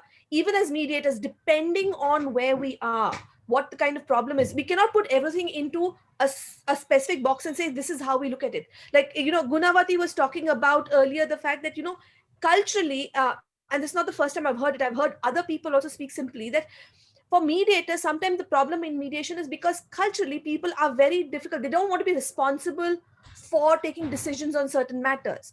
Now, if you look at that as one bucket, you look at restorative justice and how you look at victim offender mediations as another bucket. You look at corporate disputes as another bucket. You have buckets of different sets of problems where the requirement of how we deal with it is very different. And as mediators, we need to be evolving in our skill sets to deal with one to the other. It's very easy to say you become a specialist mediator, but a specialist mediator means you're trying to make a skill of understanding people with a very dispassionate lens. And for me, that becomes an issue, because when I look at a mediators, you should be able to sit into any problem and then try to understand the people around them. Perfect. I I think agree basically with what you get. 100%. You should be able to. I have like that's what I have. Like I've learned in 4 different models, especially my preference is transformative model, which says first thing you should define is what do you believe about the other party?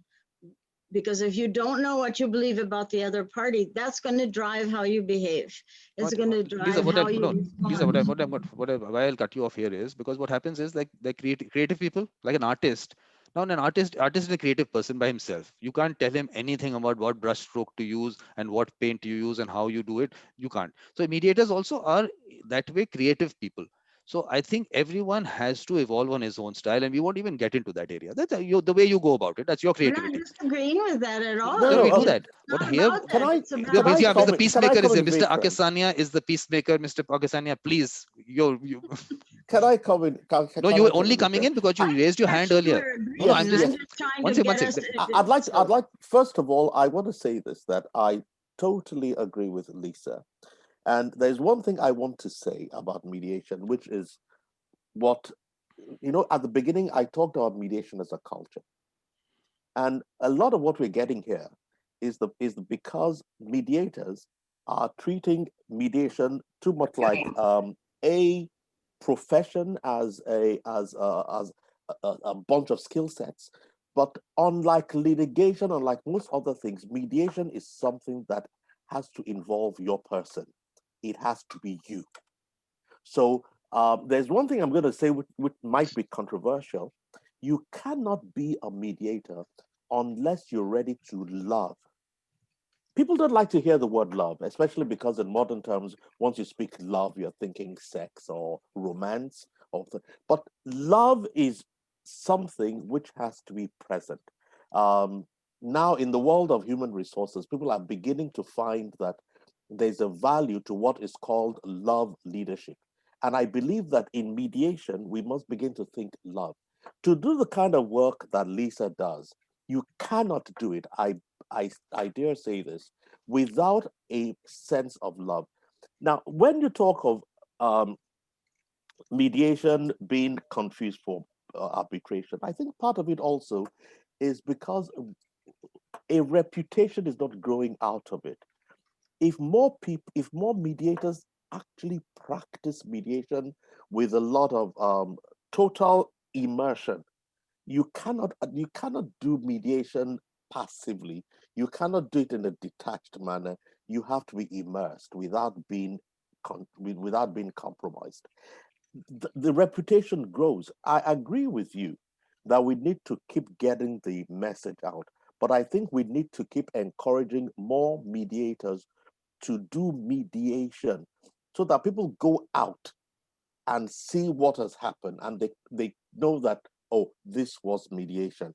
And again, I think it's good for us to, in that regard, I encourage mediators to be mediators.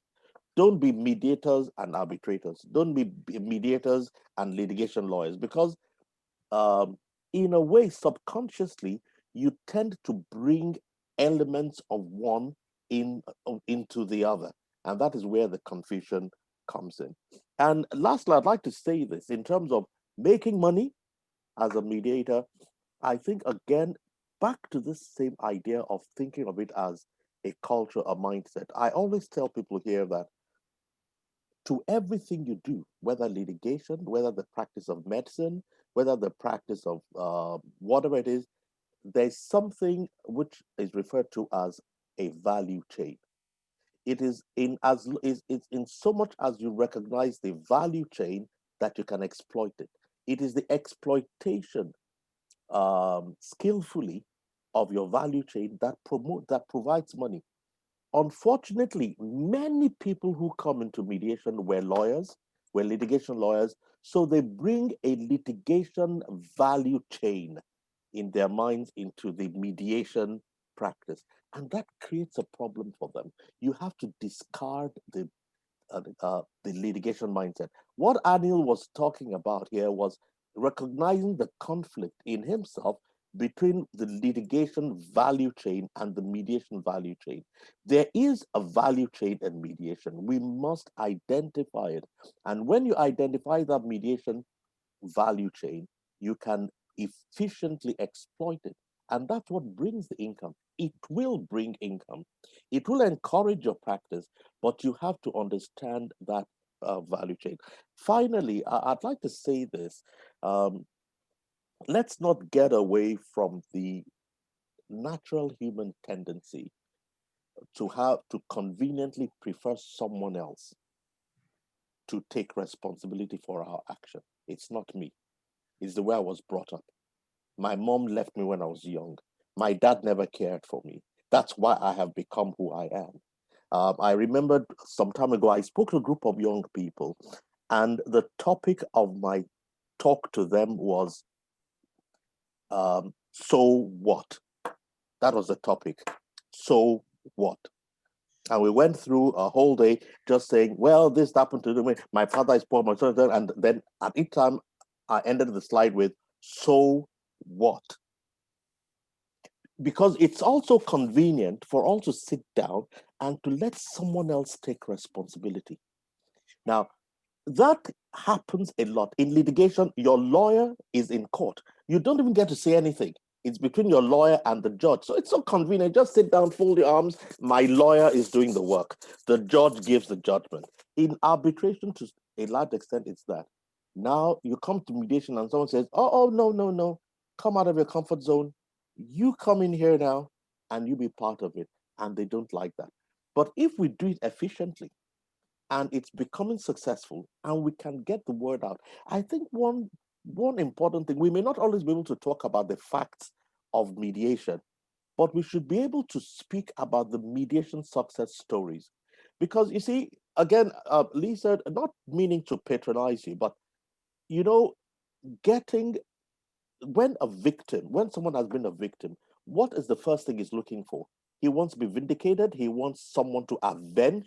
He wants someone to make that person pay. Someone has to pay for it. And that's what gives satisfaction.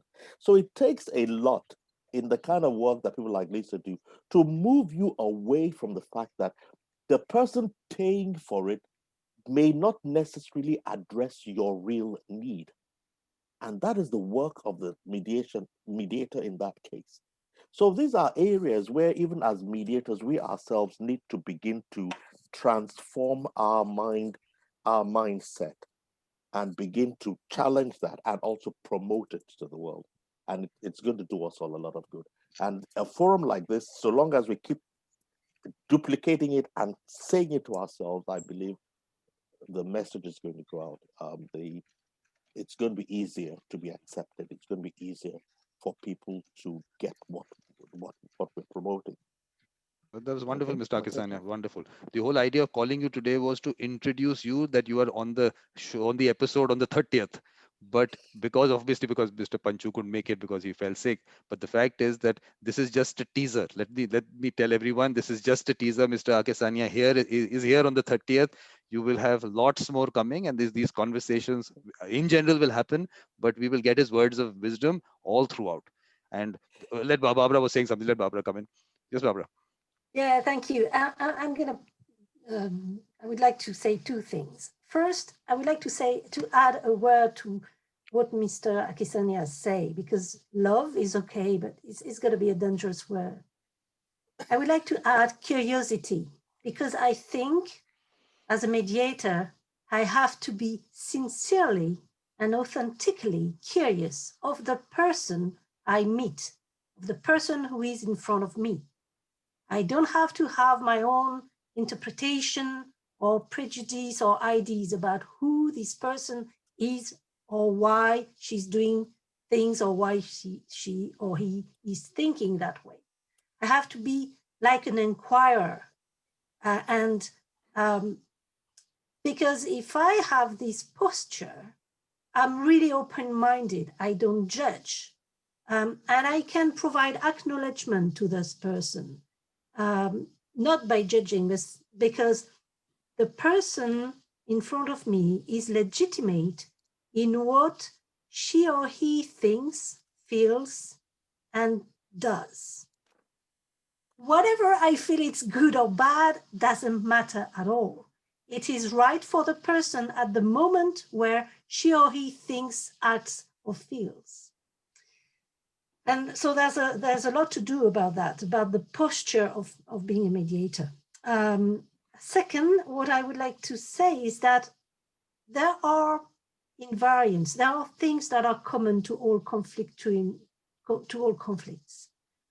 And one thing that is really important is that many people want to ask someone else to solve their conflicts, because there is a conflict where when the level of emotion is very high, you get overwhelmed by the conflict. You cannot discuss anymore with the other party, because everything is about being angry, about trying to convince the other that you're right or that he's wrong, and you don't succeed. So your level of emotion is increasing, and so you're sad, you're angry, you're whatever, and that's why you don't want to meet this person again, and that's why you prefer to ask someone else to do it for you. But if a mediator can manage to help you go back to something more peaceful in your body, in your heart, so that you can speak again with the other party without raising your emotional level, then you're going to reach this moment where another discussion, my teacher is calling that a non-imaginable discussion, can happen again.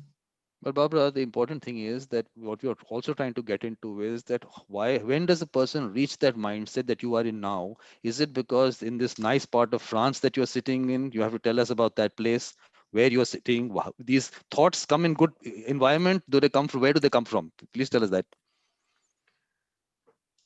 I'm not sure I've understood Where your question, are you sitting right now? Vikram. You have to tell us that you're sitting in France, in this part of Yes. France. That is why you have Yes. these good thoughts. What is the reason for it? We have to get down to the basics.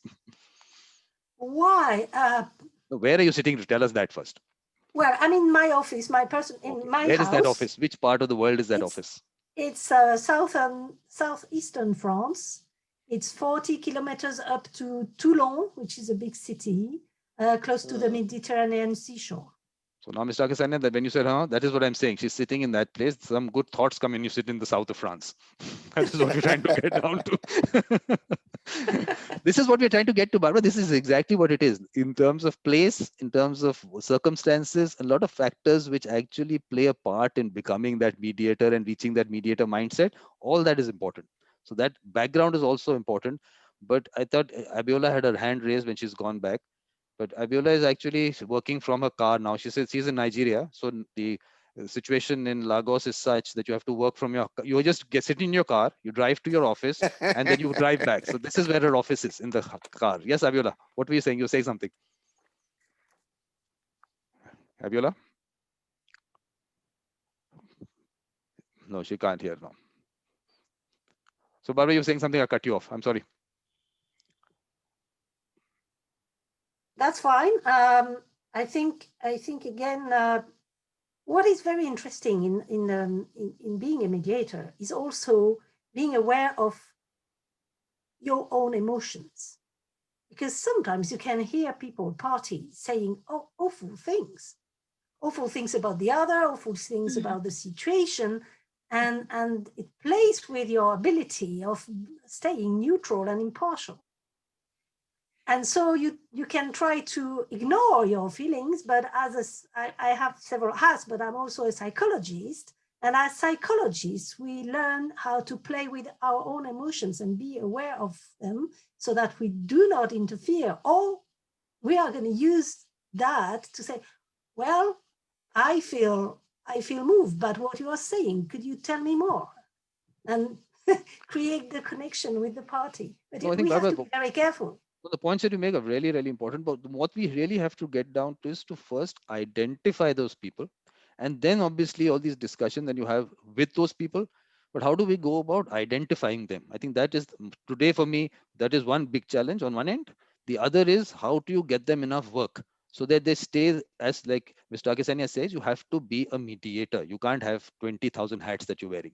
So we have, for a person to be a full-time mediator, he has to have enough work also, but you have to identify the people also. It has to work together. So what are your suggestion on doing that? And Mr. Akesania, after that, I'll come to each one of you on this. This is the question today. How do we identify and how do we get them work? Yeah. Yeah, I could provide you with some elements of what's happening in France. We have training for mediators. Mediator is not an official profession. You're not, like a lawyer. Mediator is a skill, is something you can do, but you can try to make a living out of it, but it's not an acknowledged profession right now. There are some people fighting for that, to try to make it. No, Barbara, we won't go that direction. We won't go into that at all. What's the sorry. legal structure? We're not interested in. What we're interested in, how do we identify those people who are all over the world? We just have to reach out to them to tell them, look, you are a mediator. Why don't you do something about it? Well, it's just because I thought Vikram, that when you have a training, that's a way to identify people. Because some people will go to get trained, and so you have a list of names and you can get in touch with them because you have networks. Barbara, I tell you, the problem is the numbers. We are talking about at least 7 million people out there should be out there, being there. Okay, we have 1 million. Let's start with. So getting those 1 million out, yeah, that training to get them to the training and then for them to identify themselves is going to be, I think we're taking a step which might not happen for a lot of people.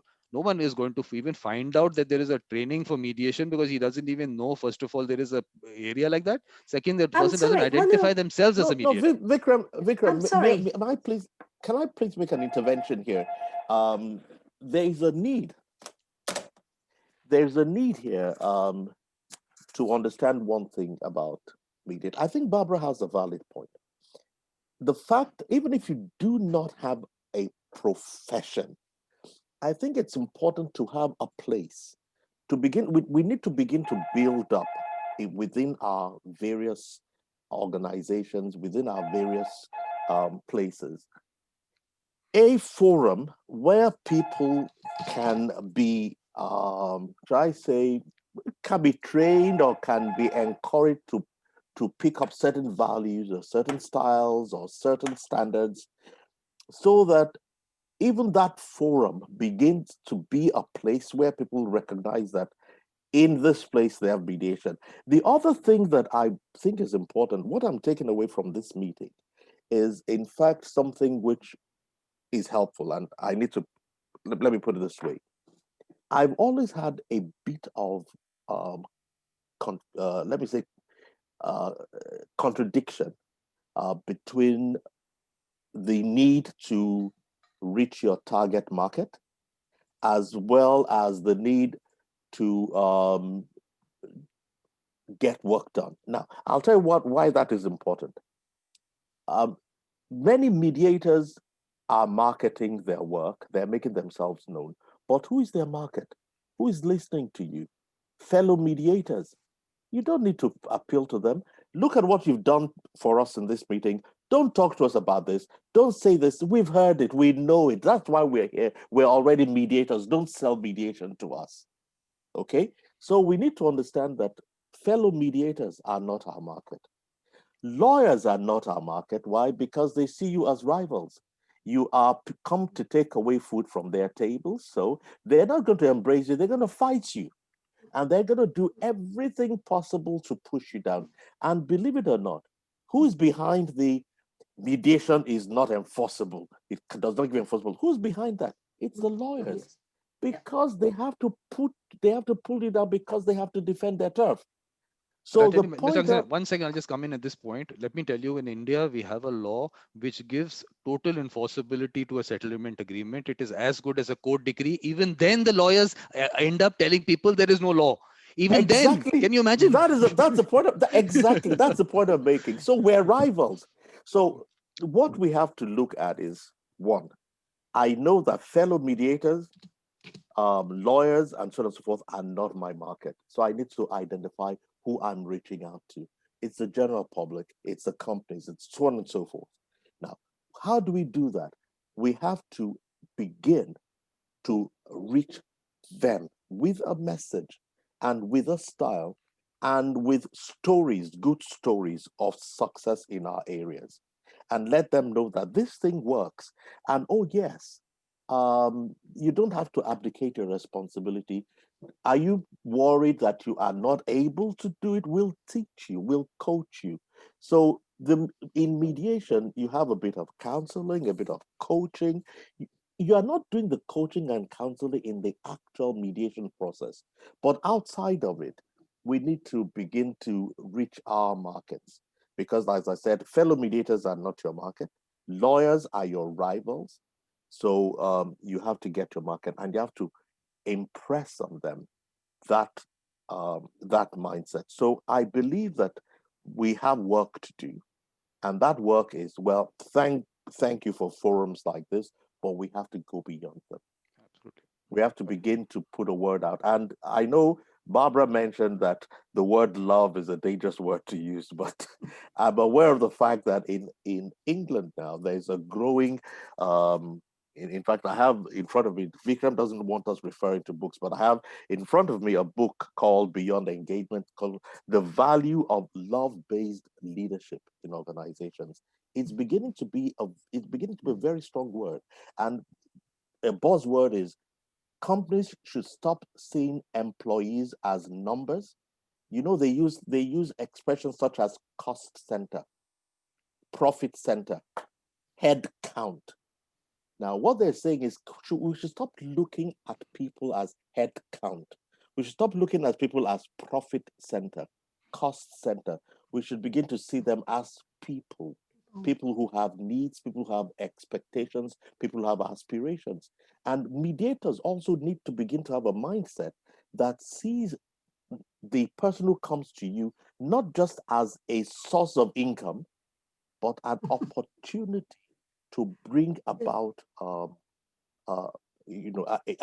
end. And you'll find that when mediation is properly done and people themselves have been responsible for their decisions, you wouldn't even need to talk of enforcement.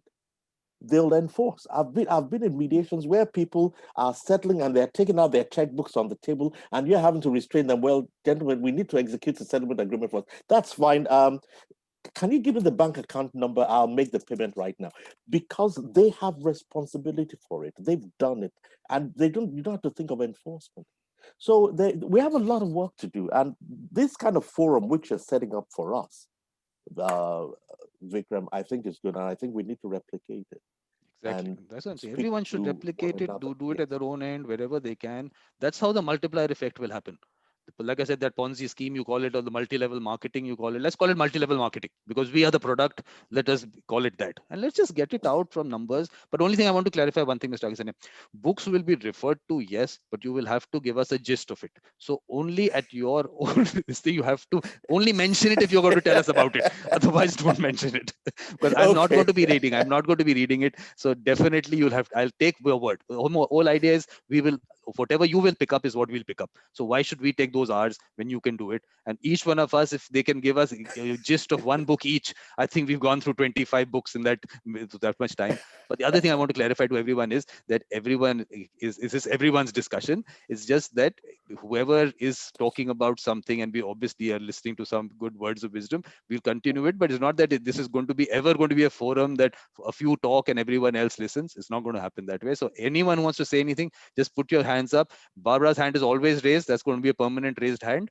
But anyone else has anything else to add, please raise your hand, because I would not know. But otherwise, I'll have to come to you specifically, because I want the young people here, that they just be here. The young people here who have their own experience, I want them to tell us as to how they think we should move forward. Because we've heard Mr. Akasania's point of view from his years of experience. Noor, you are the president of the Asia Law Students Association. What do you think? How do we get down to the children? If they're still there, or you just logged in and you walked off? Yes, this is login and walk off situation. Anyone of us? Shiri, Tejasvi, anyone? All the students are not. None of them. Yeah, Yes, Tejasvi. I didn't know how to use the raise hand button over here, so we'll have a full class on that next time. yes. It's been interesting, sir, because for me after graduation, I think I've been exposed to restorative justice in theory. I helped in a thesis for it. So I think the idea, what I would want to add is, I think it's important to empower ourselves and those around us. I think mediation for me has this in core. No, So, no, this I heard you last time also. You have good thoughts on that. Yes, we'll do that. First, we have to see how do we get to young people? How do we get that, identify those people with the mediator's mindset? How do we get them involved in the whole thing? Because this is like, what I'm saying is a revolution. In Ken's word, that this is a conflict resolution, I'm saying dispute resolution revolution. So we're just creating those people who are going to be part of the revolution. So that, how do we get to that? If a young person like you is out there, similarly you want your friends to get in, whom you identify, how would you go about that? I just want to understand that process. So I think since our last time talk, I've enrolled in the IICA course. So learning the soft skills, which I believe I do have. No, that's a damn bad signal that you're telling me. I'm saying identifying the people, not what you do after that. Yes, I mean, I wouldn't know how to identify. I know I want to be a mediator. I can only talk for myself. How did you know that? How did you get to know that? I think just seeing the process, this pedestal culture that we have, we get to decide our ways, or someone else deciding for our problems or solving them is something I find that's very conflicting to the person that I am. So there, I realized you could just be in the process. And I think it's beautiful when you are in the process where people come out from the bad side to the good side. So I think over there, it gives me a certain satisfaction to see No, that. but where were you exposed to this? How were you exposed to the mediation process? So I'm not from a law background. So all this NLU culture, I think in my age, we can say in India, alternate dispute grew as I was in college. So I think it had a shift from litigation to alternate dispute and mediation. Initially, even though we see arbitration, it's in lines with litigation, or it's more private courts. So that also, after that, getting into mediation, this actually makes more sense. How did I get to How did you get exposed? Because we want the same thing. If you look, you got exposed and you saw this is the way this is what I want to do. Now, how do we get other people to be exposed to this so that we identify them? Then we take them up together. You'll take them together. Mr. Kesania is there. It's like a mentor sitting right there. So we get them all involved. But wait, how do we get to them? How do you think that they can be exposed to it? Yes, I mean, the struggle that I see right now is how to be like, how to go out and have those cases, or how to be empaneled. There's no proper Oh, channel. no. It's okay. That we'll do later. That part we'll do later. That's a different discussion altogether. Yes, I couldn't do Sanskriti is so. saying something. Okay, I understood what you're saying. Okay, we'll talk about Sanskriti. Put a hand up. Yes. Hello, everyone. So I'm myself a student who is very much interested in mediation. So one way I got to know about mediation was through competitions. If you are a law student, you go to a lot of competitions, moot courts, and then there are ADR competitions. If we could just instill that part of ADR world and specifically mediation world into the curriculum of a law student, that would really help. I think Supreme Court of India also mandated that mediation has to be compulsorily taught in the curriculum of students. So that is a great step. I think if we talk about generally, how can we instill that in the general public? I see it a lot of times that when we are discussing a problem, or I can say we all are negotiators in our daily lives, right?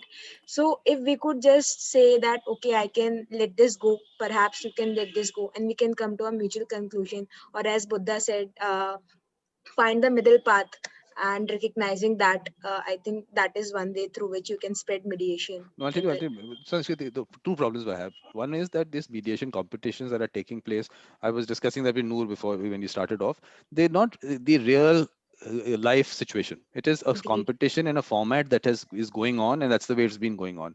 But the signal that's going out to kids is not the correct one. According to me, look, this is my show.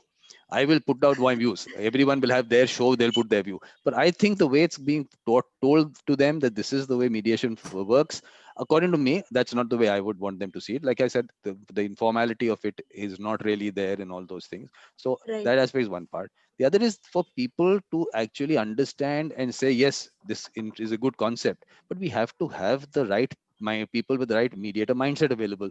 So I think first we need to get those people together so that the user has a good experience. I want good user experience.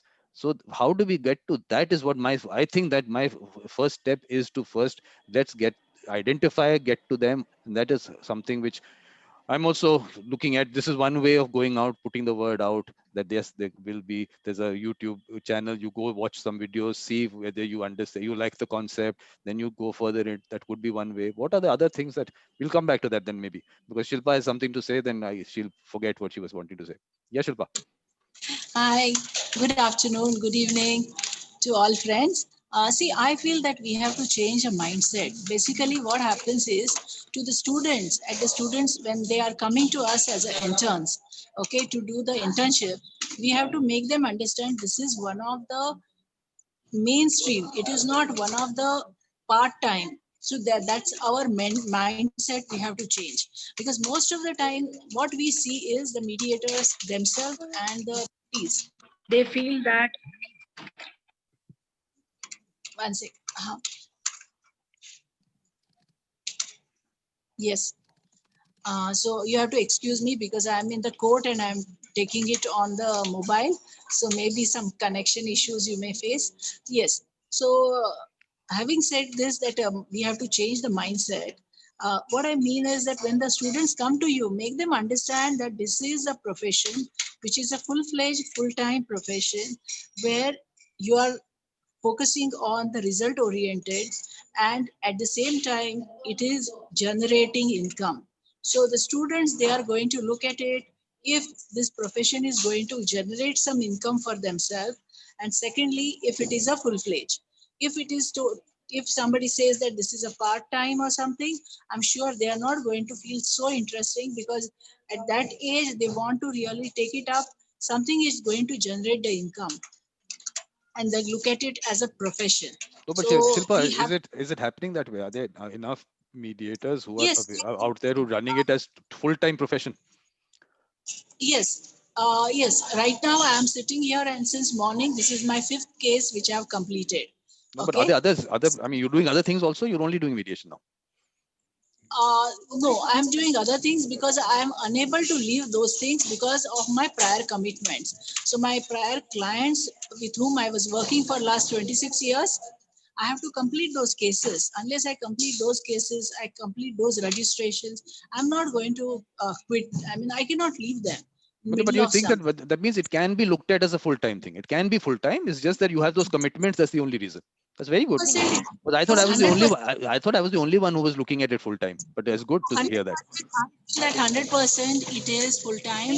And right now, if I send my diary to you, you'll find that how many mediations are happening during pandemic. All kind of matters are coming. It's not just matrimonial, it is family disputes, between the brothers, they are getting settled.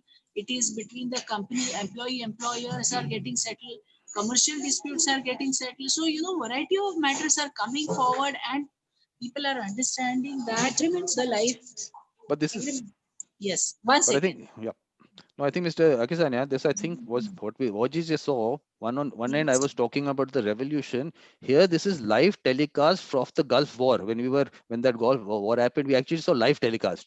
The missiles are being fired right there, and we can actually see it happening. So that means you're at the battlefront. It's all See, happening. today, let us be very frank, Vikram. I told you I wanted to attend this, but since morning I started at 10:30, and this is my 5th matter. Okay, so this is a live thing, and I am sitting here. I can show you the, the files, and then it is getting over. So people are very happy. They are finishing the matters like that. Earlier, this was not a situation. People wanted it physical hearing. Now, cross border, it is happening. We don't have to see them, that they don't have to buy a ticket and come land here in India. Wherever they are very happy. They are sitting there, and we are doing the sessions. Today, I had one matter, which is a commercial criminal matter. Okay. Commercial criminal matter, and they were four were there on 4 different planets, and we were conducting it. Different planets also you've gone. Elon Musk is just talking about Mars. You are now doing. Look at that. This is good signal that goes out that entire universe is now coming to India to do their mediations. Imagine 4 planets are being catered for from India. Yes. Shilpa, I always knew you were going. It is amazing. This is the way we want. This is when I say planets, No. I'm understanding only planets. I'm thinking how wide that area has become now, and dispute resolution in different planets. I think, look, one of the plan was from Hyderabad, another was in USA, one was in UK, and one was here in Bangalore, one of the part of the Bangalore. But still, I mean, it was not possible earlier. We had to really give them date. Then one of the party will have to come. Okay, today one party will come from UK, and then he will say, okay, the other one will say, this is not my time. So this is going on. Okay, no, that's okay. Okay, Shilpa, this I knew this was going to happen. Once you start off is going to be it's not good. Okay, we understood. This we'll discuss later. You come to the other meetings now. We'll discuss it there. Sure. Because Abiola had a hand up for quite some time. Yes, Abiola.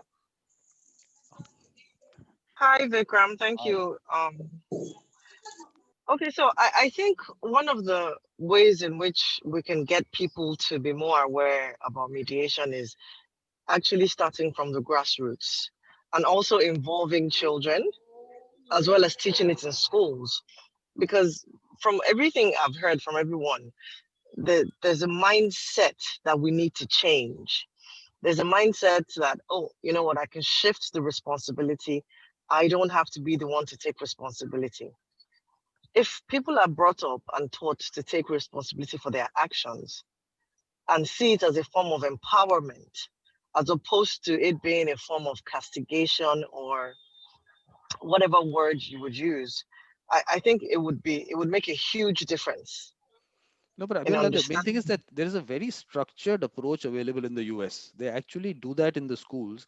We just have to pick it up. Because I'm telling you, I went through Eventbrite. There is something called the Humble Independent School District. There's a body there, one district in the US. So they had some program on. They were actually sensitizing the parents on the whole concept of mediation between with children and all. I thought if all this is already available, we just have to have those videos of their training available. I put it on that playlist on the channel. Anyone anywhere in the world, they should come and see what is already happening. Because I'm saying we don't need to do something and go out and create content when all that is available to us. We just have to first know what all are people doing all over the world. I was very surprised when I just look, I saw that event because I'm going all over the world checking out what's happening. So I just saw that and I went in. This was like 10 people only, and this was very local. It was very local. It was only for those schools and parents in those schools had come up there. Had the questions. They were taking them through the process, some things. So I actually reached out to them, and they were, I mean, look, let me tell you, anyone who's connected with mediation is a good person, and they really want to in some way, I mean, help or whatever. So I'm saying that reach out to these people. Their website was humbleisd.net. Similarly, Do there you is so have many the other. link? Yeah, Humble humbleisd.net. ISD. Humbleisd.net is their website. Okay. That's the independent school district website. But in that the activity, I will put out the people that I wrote to, the ones who were doing that presentation. So I'm just saying we have so much available to us. At least first let's access all of that. So each one of you, whoever knows whatever's happening in terms of people reaching out, let's just put that database together and let's reach out to those people. Because I'm saying YouTube available to us, channel, I mean, these videos can go out to billions at one point of time. Okay, we're not saying everyone is connected right now. Okay, millions of people. So at least let us in some way reach out in that sense. So there's the education part of it. I've put out a lot of playlists there. So each topic, whoever's interested in, they can have a look at those topics. So at least information goes out. Then out of that, the people who actually they feel, oh, look, this is an area I find very interesting, this is the kind of person I am, they come out.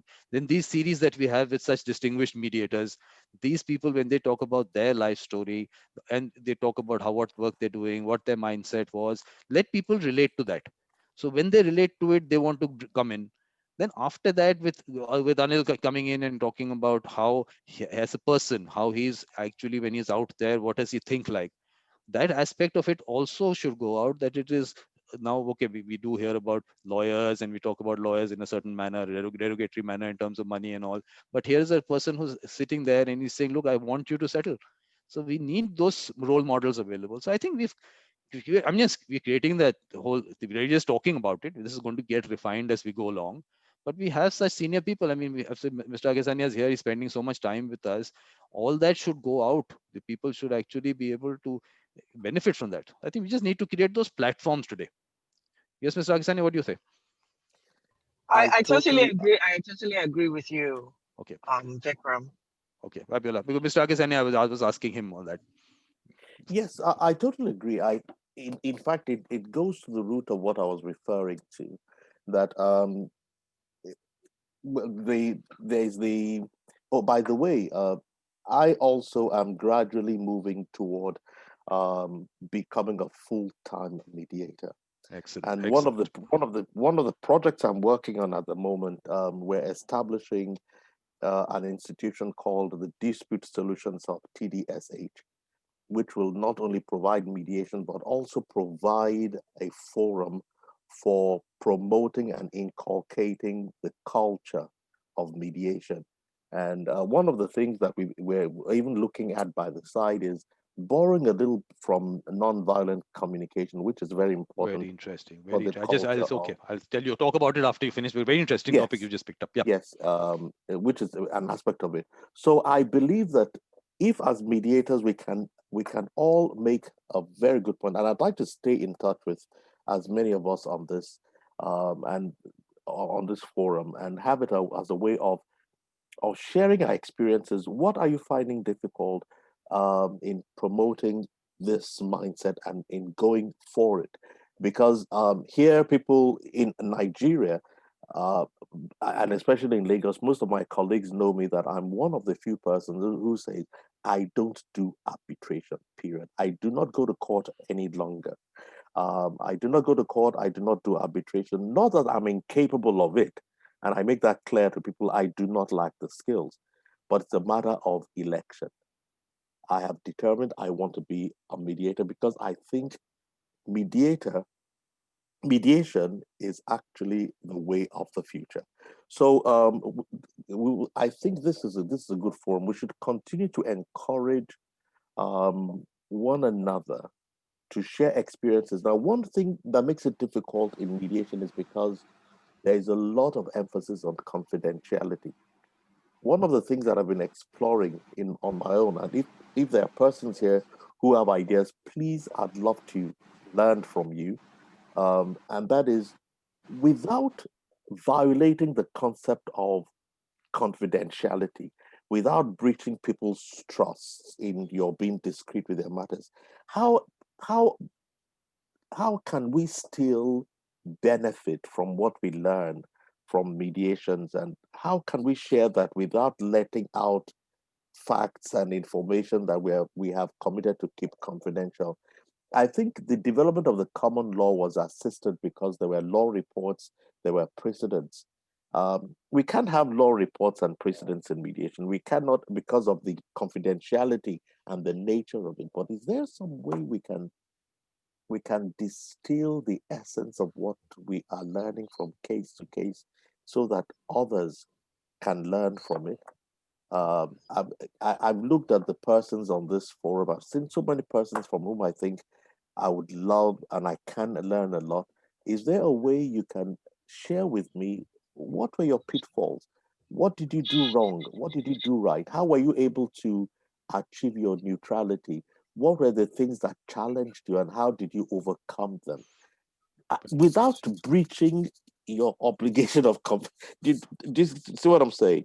Without breaching the obligation of confidentiality, how can we couch our facts and our stories in such a way that we can still learn and we can help people go forward without breaching the fundamental principles of mediation? But Mr. Akisane, why don't you all these things exactly what you said? I think you need to just put it down. Let's circulate it. Let's start getting answers out. Let us at least collate all that, because anyway you're doing your blog and everything. So maybe they can start interacting with that blog, whatever. But Gunawati was saying something. I think Gunawati, please. Hi. Hi. Hi again. Sorry. I think coming back to how we're going to spread the word around, the good word around for people to embrace mediation. I think everyone needs to have a paradigm mindset shift in their minds before mediation can be embraced wholly. For me personally, I've been teaching mediation for the past 20 years, and I find that really satisfying and enlightening, because I've managed to, I don't have many students because I teach at the master's level. So I only have a small group of students at each class, each semester. There are only like 20 over people. But every time I have a class, every semester, all my students fall in love with mediation.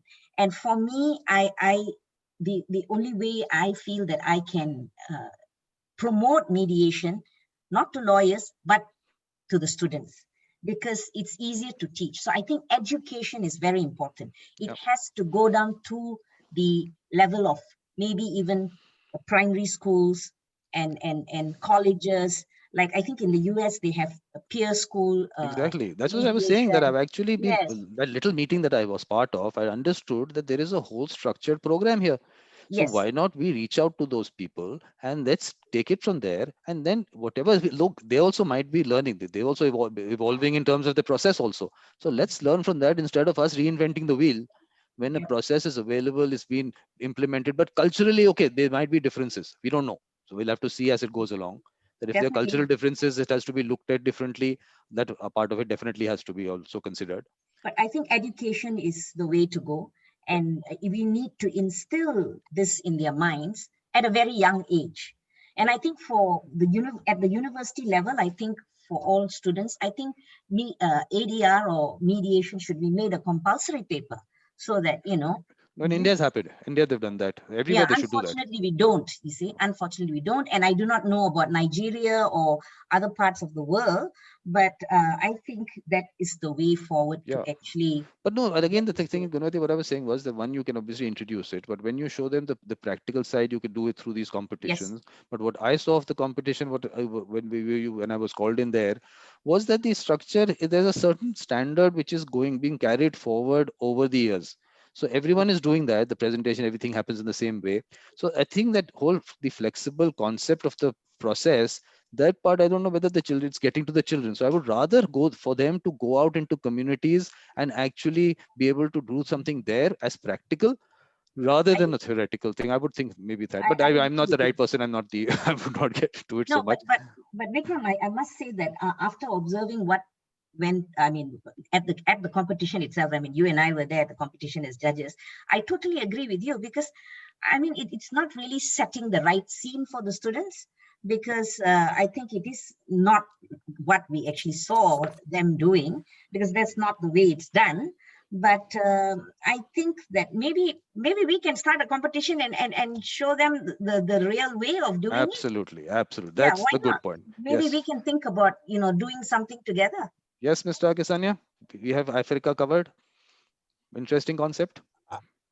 I think it's an interesting concept. And incidentally, I've had the same attitude with competitions and role plays.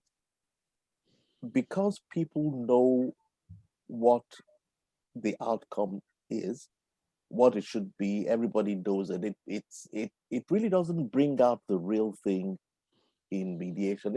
And the same thing happened, by the way, in moot court trials in the area of litigation. And it was one of my lecturers in my undergraduate days years ago, talking of moot court trials, made a suggestion, and it was never implemented. But his suggestion was, for the next moot court trial, he said, look, let us go into the magistrate's court. Let us seek permission. We never got permission from the Chief Justice of the state.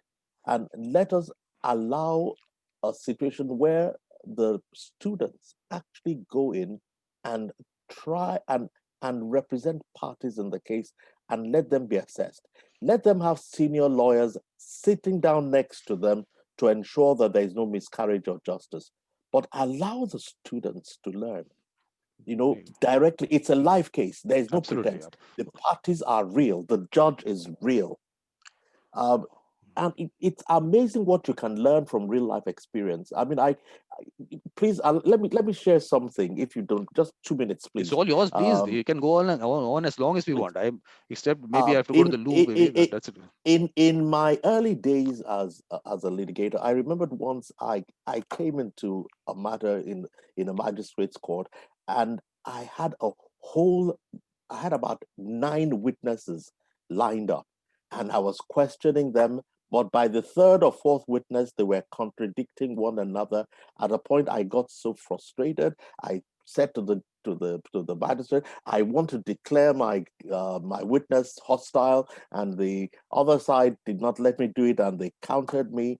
And I mean, I was almost in tears. I lost that case.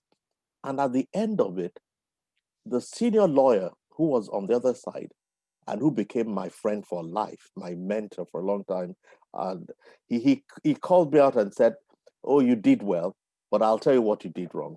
You called too many witnesses. I'll tell you, in your case, you should have had just one witness, and this is all you needed. Yes, I'm sorry I had to do that, but I had to do my work. You had a good case. You just didn't present it well." And I learned from him, and thereafter, whenever I had a matter, I would call him and say, "Well, I have this. What does he think?" And he would give me some guide. But now I'm out of litigation. What I'm saying is that I learned from that experience, but it was also helpful. I can imagine if that senior lawyer had been sitting next to me and had been guiding me, and I said, "How many witnesses are you calling?" And I've said to him, "I'm calling 8." And he says, "Why do you need 8?" And you go through that. You're good. It's going to be better. Or at the end of the day, you are assessed on that. But if we had that matter, that same matter, if it had been couched as a competition or as a role play, my witnesses would all have been perfect. They would not Yes, have exactly. contradicted one another. Exactly. All of them would have said what they have been told to say. The judge, the magistrate would say what he or she has been prepared to say. The other side would take the case in the way they're supposed to take it. And at the end of the day, people really don't learn. And I think when we think of mediation case studies, maybe we have to find a way of using what I'd call training mediators or assistant mediators, sitting in an actual mediation and saying, well, I remembered in Lagos, sometimes I've been asked to have what we call a not a trainee, they say a mentor, mentee sit with me in a mediation, and I always say to them, well, if you think you're going to watch me, you you've made the wrong decision, because if you are going to work with me in my mediation, the only way you can learn is you do the mediation. So I sit back and I say, you do it. And I find that they gain a lot more. And you know what is even more interesting? I have learned even from those mentors. I remember I was in a mediation in which we got into a deadlock. And I turned back and I turned to the mentee and I said, oh, you're not getting a free ride on this. This is a deadlock. I'm not going to resolve it. Now, you resolve it. How would you resolve this? We stepped out for a second. We talked about it. I said, well, no, going now and do it. So we went back and I sat down and let him do it. And you know what? He resolved it. And I actually came to the conclusion that I think I could not have done it as well as he did it. Exactly. That's what But I'm you see, he saying. These was, people are there. They're there. They have the skill. It's just to get them. Now, yeah, Gunavati, we have to now what we have to do is, she's come out with a good idea, the whole concept. yes, I think we have yeah, to work on this in a manner where you have maybe real, look, there are people wanting to resolve the disputes. Let us get out. You yes, take, okay, we have this place. You can get your dispute here. Only thing is, it's going to be live telecast all over the exactly. world. So if you And in terms it's of cost, acceptable to you, we go through with it. Because the and they can problem have is the reduced costs because they're dealing with yes, exactly. with Yeah. So basically the point is, because there's a live telecast, they've accepted the fact that there is no confidentiality. So the aspect of yours that all these things that happen within the process should come out and people should see it this way. That is available. The students get an opportunity where people like you are also going to be part of it. So they actually get your inputs right there. And this is live. This is real. yes, It it's is real not a experience. theoretical thing. Yes, So Gunvati, what do you think? so they learn better. Yes, I totally agree. Gunvati, good. I agree, Vikram, because that confidentiality can easily be overcome with consent of parties. So if Yep. parties consent for it to be telecast to everyone, all and sundry, why not? And that Exactly. is the best way to learn, because I realize in my all my years of teaching mediation, when I tell them my life stories about the mediation cases which I've mediated and how I resolve those cases, that is what interests the students. That is how I gain their interest, and for them to look up to mediation and say, hey, I want to be able to do that as well. Exactly. And I think that is the way forward, instead of having these competitions, which is a good way to learn mediation, but it is quite artificial, I would say. Gunvati, the best part is we have three of your Yes. students here. We have Noor, Shri, and Shrishta. So let us take their view on this. What is their Yes, view on how to why format it? not? No, who's coming first? Shrishta, are you there? Are you people there? Or you just put your logged in? Any one of you? Vikram, can I share some 1 minute, no, experience? 1 minute after we finish this. Noor, were you saying something? Are you there? No, they're not there. Gunvati, they're not there. So you can speak to them separately. I Yes, think I will. did you tell them to log Hello, in? Mr. Vikram. Because No, I did not. They are no, not Shri my is there. Shri students. is there. Okay, Shri is there. He's Sri. there. Okay, let Sri say something. Hi, everyone. Sorry. So, yeah, I do agree with what Ms. Gunavati and Mr. Vikram has been talking throughout, because we during the competition, it was a first time competition. We didn't know how to. I mean, basically, I as Malaysian context, law students doesn't know what is mediation until they come to their fourth years of learning, and even in that, mediation is taught in a very brief and simple manner, I would say, in all law universities. So what I feel that this type of real mediation with the concern of confidentially of the parties, it would be a really good exposure, especially for students like me, because we are not exposed to the mediation, and we don't have per se mentors as though like litigators, in firms that we are going to intern or having our practical thing, semester too. So yeah, that's what I feel. What I do, how I'm looking at it now is because the whole concept is now coming to me that why not this should be a regular thing on a day-to-day basis, should be available for people from all over the world. They can, because now it's all online. So let us create this platform itself where people can actually say that, okay, I have this thing, we can work out. If supposing the people, they don't have to pay anything for the mediation, Right. and Right. the students are given they are the ones who are going to be the mediators, and we have senior mediators all over, because I'm telling you, they're all wonderful people, they all want to give time, they want to promote mediation, so they'll be available there. And this can happen ongoing 24/7 situation. So because we have so many time zones, people from all over the world are there. I think this, it seems to be something. Mr. Akisanya, please put a structure to this. Concept is there, now you have to put a structure to this.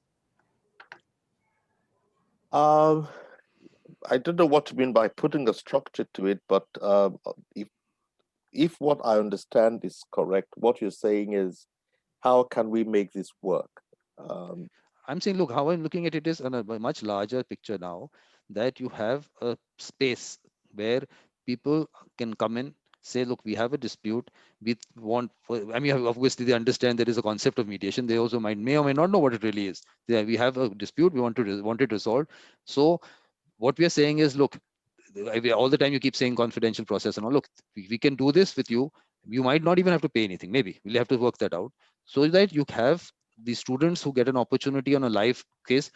I mean, we can actually have people like you, other people, so many mediators available, also pooled available This there. is Vikram, can I this share is an something. experience with When the One second. There's Yeah. an Hector, experience I can tell which actually has happened and it's worked. Okay, Ekta, then now you can talk. Okay. So when I was in law school, which I'm talking about, this is about 30 years ago, we had something called as legal services clinic, which was spearheaded by faculty. We also had, lawyers from the local courts who would support the legal services clinic. Students, and it was not a mandatory thing, students could sign up for it. So on a weekly, once or twice a week, the legal services clinic would go to a particular center which was dedicated. The villagers, local people, etc., would come to the legal services clinic. They would then use skills of either, if it is something that had to go to court, they would help in drafting, helping the villagers take matters to court. If there were local disputes, they would help the villagers in resolve the issues. That time, the language of mediation was not spoken. We didn't talk about 40 hours training. You didn't talk about it. But in essence, it was those skills that were used. You understood, you get them collaborated, you facilitated negotiation, and you resolved disputes. And, Okay, so and my law school was not the only one who had it. So you have had, and there were other law schools, even globally, who've done community mediation or had community clinics. okay, so All Ekta, now different the things. same thing to you. So What I asked Mr. Akisanya, now to you. Please put a structure to this. We have Gunavati, Mr. Akisanya there, Shri is there, all these people are there. Let's just all put some. I can say this. I can say this. I told you earlier that we are in the process of establishing what we call TDSH, and that's the Dispute Solutions Hub, TDSH. The idea is that at a certain point in time, when we are fully established, we should have matters, we should have what we call interns of TDSH, who will be able to who will be able to handle actual mediation matters with the supervision of experienced expert mediators who would be there to guide them, who would be able to watch them, not take over the cases from them, but be able to step in when things are going wrong. And that is the way they learn. Now, I agree with Hector that in some law schools, my son attended the New York University Law School, and he took mediation as one of his courses. And I was very fascinated because as part of their hours, they were attached to a local court and they actually, the students, the law students, I'm not talking about after he qualified. This was in his second of 4 years of law school, or first and second of 3 years of law school. But they were already required to come to this local court. They did actual mediations. It was not a simulation. It was not role plays. It was actual mediations, and they had law school students come in. They were assigned matters, and my son discussed a few of those with me, sometimes just to get some tips as to how to do something. And sometimes when things didn't settle, and he will discuss with me, and I'll tell him, tell me a little bit about the case. Why did you think it did not settle? What do you think went wrong? And I helped him to identify where things went out of the way. And he went in and he was enjoying it. Now, he's not necessarily going into mediation. He's going to regular law practice at the moment. But what I'm saying is that I learned from that don't do role plays. Don't do competitions, with all due respect. And I'm not meaning to be critical here, but I'm saying that I agree with Vikram and also Gnavati that will people really learn well from those? No, I don't think so, because it gives, one of the things that happened to me when I did my accreditation was the first case I handled immediately after my accreditation.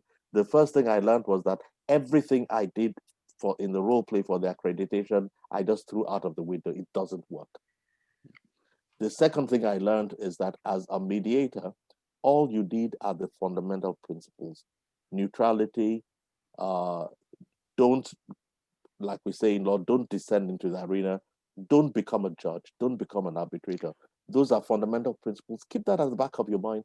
But what you do in there has to be determined. One thing, Mr. Akasani, I just point out, we'll have to, obviously, when Ken comes in on the 6th, we'll have a discussion with him on this. Yes. He actually has spoken about how you don't have to be neutral. You still can be unbiased, and let's see how that works out. So do you really have to be neutral? Can a person who's not neutral can be unbiased and impartial and still have an effective process? We can have these discussions. So finally, what does it come down to finally? Is it impartial and unbiased? Is that good enough? Whatever. I mean, those are academic things. We'll discuss that as we go along. It is academic. Yeah, sorry, Vikram. exactly. It is academic, Yes. but I'll tell you one thing. I agree, though, that the human nature cannot be totally neutral. So what you're looking at are, what are the factors of neutrality, and you make sure that plays. I'll give you one immediate example. If the other party speaks for 5 minutes, let the other party speak for 5 minutes. If they speak for 2 minutes and they're done, ask them questions. They make them speak for the other 3 minutes to ensure you have 5 minutes on both sides. There are things you can do that demonstrates impartiality, that demonstrates neutrality. You have to learn your language. You don't say this person speaks and I say, oh yeah, that I know, I agree with you. No, but this one, Mr. And I'll have to cut you off here on this. I totally, because what will happen is they'll try and duplicate you. What works for you is because you as a person, everything comes together. They'll pick up one aspect of it. So that's why I'm saying on this one with my platform, the whole idea was that we will never discuss specific person's way of going about it, because they're so specific to that individual. Yes. On a general way, because like these kind of things that come up, like what Ekta suddenly came up with, that such a similar concept has been tried. And Gunavati says that this kind of thing. So we just have to work together on how to do it, and everyone can do it in their sphere. I mean, Gunavati could do it there. You were doing it in Africa. Ekta could be doing it in India, anywhere else. I think, but in India, it's actually something that the law also recognizes. I've actually posted a link, so Gunavati would probably also have a look at it. Is a study that was done in 2011 between the government of India and the UNDP on the success of such legal services clinics and law schools in India. Perfect. Thank you, Nina. But have you connected with her on LinkedIn or something? Can you connect with her? Done. Perfect. So do that. Let's start So the conversation. some of these things, at a grassroots level, and that's, in fact, the question that I was posing earlier is today, when we talk about, and this is more I'm reading about the history and evolution of how mediation actually came about. We are all talking about a language called mediation today. But at a grassroots level, like we were talking about schools, Vikram, in schools in India, language of, and I'm talking about the skills that go into conflict resolution are being done in schools. It's just we're not calling it mediation. Exactly. That's what I'm saying. Okay, We have to just something find to out what know. is happening. Hold on. What So all is happening. there are organizations doing it. Like there are, there are No, people that who doesn't are matter. looking at. Look. First of all, no. We must say what is happening. Lots is happening. That doesn't matter. What we have Can to I do finish? is yes, Can I please. Thank you. Okay, because while on one hand I agree that there's lots happening, we don't know what about it. They need to be collective efforts. All that is fine, but I'm saying is the larger issue is we're talking about it in a preconceived notion of understanding and saying this is mediation. It could be, people are talking about Gandhian philosophy of collaborative discussion. Yes. Okay, it could be that level. In Nigeria, you'll again have grassroots movements talking about similar, principles, but in using different terminology. No, I'll forget one thing. No, once, before you, because I forgot last. When he said non-violent communication, I wanted to tell him something. I forgot that time. There is something called the Gandhi Smriti here. That's an organization basically set up because taking Gandhiji's ideals forward. So they are actually doing a lot of work. They sent me. They have a whole non-violent communication program which anyone can do for free.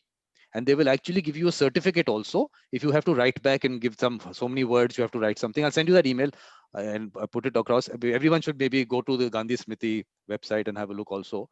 So they're actually they have put a program together. Now, what content, I haven't had to look at it because, like I said, I don't read, but you read, so you'll have a look at it.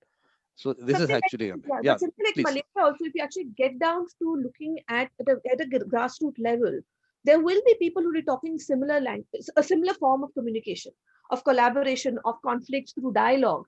But unfortunately, what's happening is we've put everything and Vikram would love it. We've put everything very academic. We've said this is the way it is. It's very textbookish, and we're ignoring probably what is culturally relevant. So when you talk about schools, we're talking about communication at that level. We talk about how we urban look at it, how maybe an article will be published by somebody and saying this is how mediation should happen in schools, and we'll get kids to understand mediation. But that language is already happening, and we're talking about dialogue. And if we go down, especially in countries which have culturally evolved today, and we're speaking a different language, they already might be there. It's just about how we look at it. Okay. What I've done right now is, Shri and Ms. Rakesanya, I've sent you that document that whatever the Gandhi Smriti has done. So Shri, please forward it to Ganavati and all your students also. See, the content part of it, I'm not commenting on it because I haven't had a look at it. But have a look at it. So they've actually put a course down on non-violent communication, and they're giving out certificates also. So there is, I mean, people are doing things. They're all out there. It's the whole program is this. I think it's very short. It's not too long. But similarly, Mr. Akisanya, they're wanting to do a lot of things within the country. So what we'll do is I'll also get you into a meeting with them, and let's see what inputs you can give them. That's because I think there are people sitting there who are actually reaching out because they have a reach, because the government, the various state governments also work with them. So why not use that and see what else? Because they also need inputs. They need inputs because I was telling them about this thing happening in the US, this whole school thing, because we need those people who can take it forward. First, find out what's happening. Find the people who can take it on large numbers. I mean, we're talking large numbers. At least, I mean, we should be, like I said, 1 million people out there should be exposed and know that yes, they have the mediator mindset, that they should be out there in the world. So Noor, what do you think? What do you think of Gunavati's idea? Okay, I'm so sorry because I just ending my governing council meeting, so I didn't clearly listen to what Miss Guna talking This about. is what happens, Mr. Akasania, when you get very busy people, all these high-profile people onto the program. I'm sorry, Noor, we'll brief you properly on this. What is it? Okay, I think Gunavati will tell you herself. Please, Gunavati, tell Noor. My colleague here, Sri, he told me it's about the mediation competition. So I think I need to go through the document that Mr. Vikram mentioned just now that have been shared by Miss Ekta. And Mr. Agasin, does it sound very bureaucratic? Does it sound that the colonial mindset has been given to us very well? The mediator mindset is missing. I will do this. You send me those papers. I'll have a look at it. Perfect. You got it right. if this way we can push the mediator mindset, I think we've got our job done. Okay, because yeah, I totally see on how the mediator's mind was like combined just now, and I really love like the art of people in mediator, right? In the mediation, like straight away can say anything, but as for me, the academic purpose of people, I need to go through, need to like do some research, and then after that I No, I can't. think what the idea was that, look, the larger concept we discussed, Mm-mm. as students, as a student body and everything, you Mhm. have to also see, because we think that is going to benefit the students and it's going to benefit community also, because you will actually be able to do cases for free for people. Because Yeah. in general, I'm not happy at all with the way mediation is given free to people. I'm not happy with that part. But if it is coming out to in some way increasing the skill of a student or anyone, and someone learns something, then it's okay. But if it is done otherwise, people think, oh, mediation is a free thing, the profession will not develop. We want people to pay for mediation. They should be paying for it. But this is like what the whole concept of mock thing, instead of that, is real thing. So we're just Yeah. changing that. So Mhm. the idea is that there is a platform where people can register and say that, look, we have a case. This can be done publicly. We have no problem. It can be telecast anywhere in the world. We have no problem. They can be people who are come in as senior people who can come and give their suggestions. They're all, it's like co-mediation on a large scale. So that way a lot of learning will happen. Obviously we'll have to, I mean, in terms of time schedule, so people can, you can do it, you will start in Malaysia, then Mr. Akesanya is very active in Africa, he will create something there, everyone will do their little thing in their part of the world, and let that grow. I think concept is, I think, quite good. What do you Yeah, say? I do believe that, and also I do support the ideas, because the concept is really the thing that AIMC committee members want to do in the first place before, because we having lack of people to educate us, and also we didn't communicate with the real mediator earlier before we starting to setting up the whole mediation competition.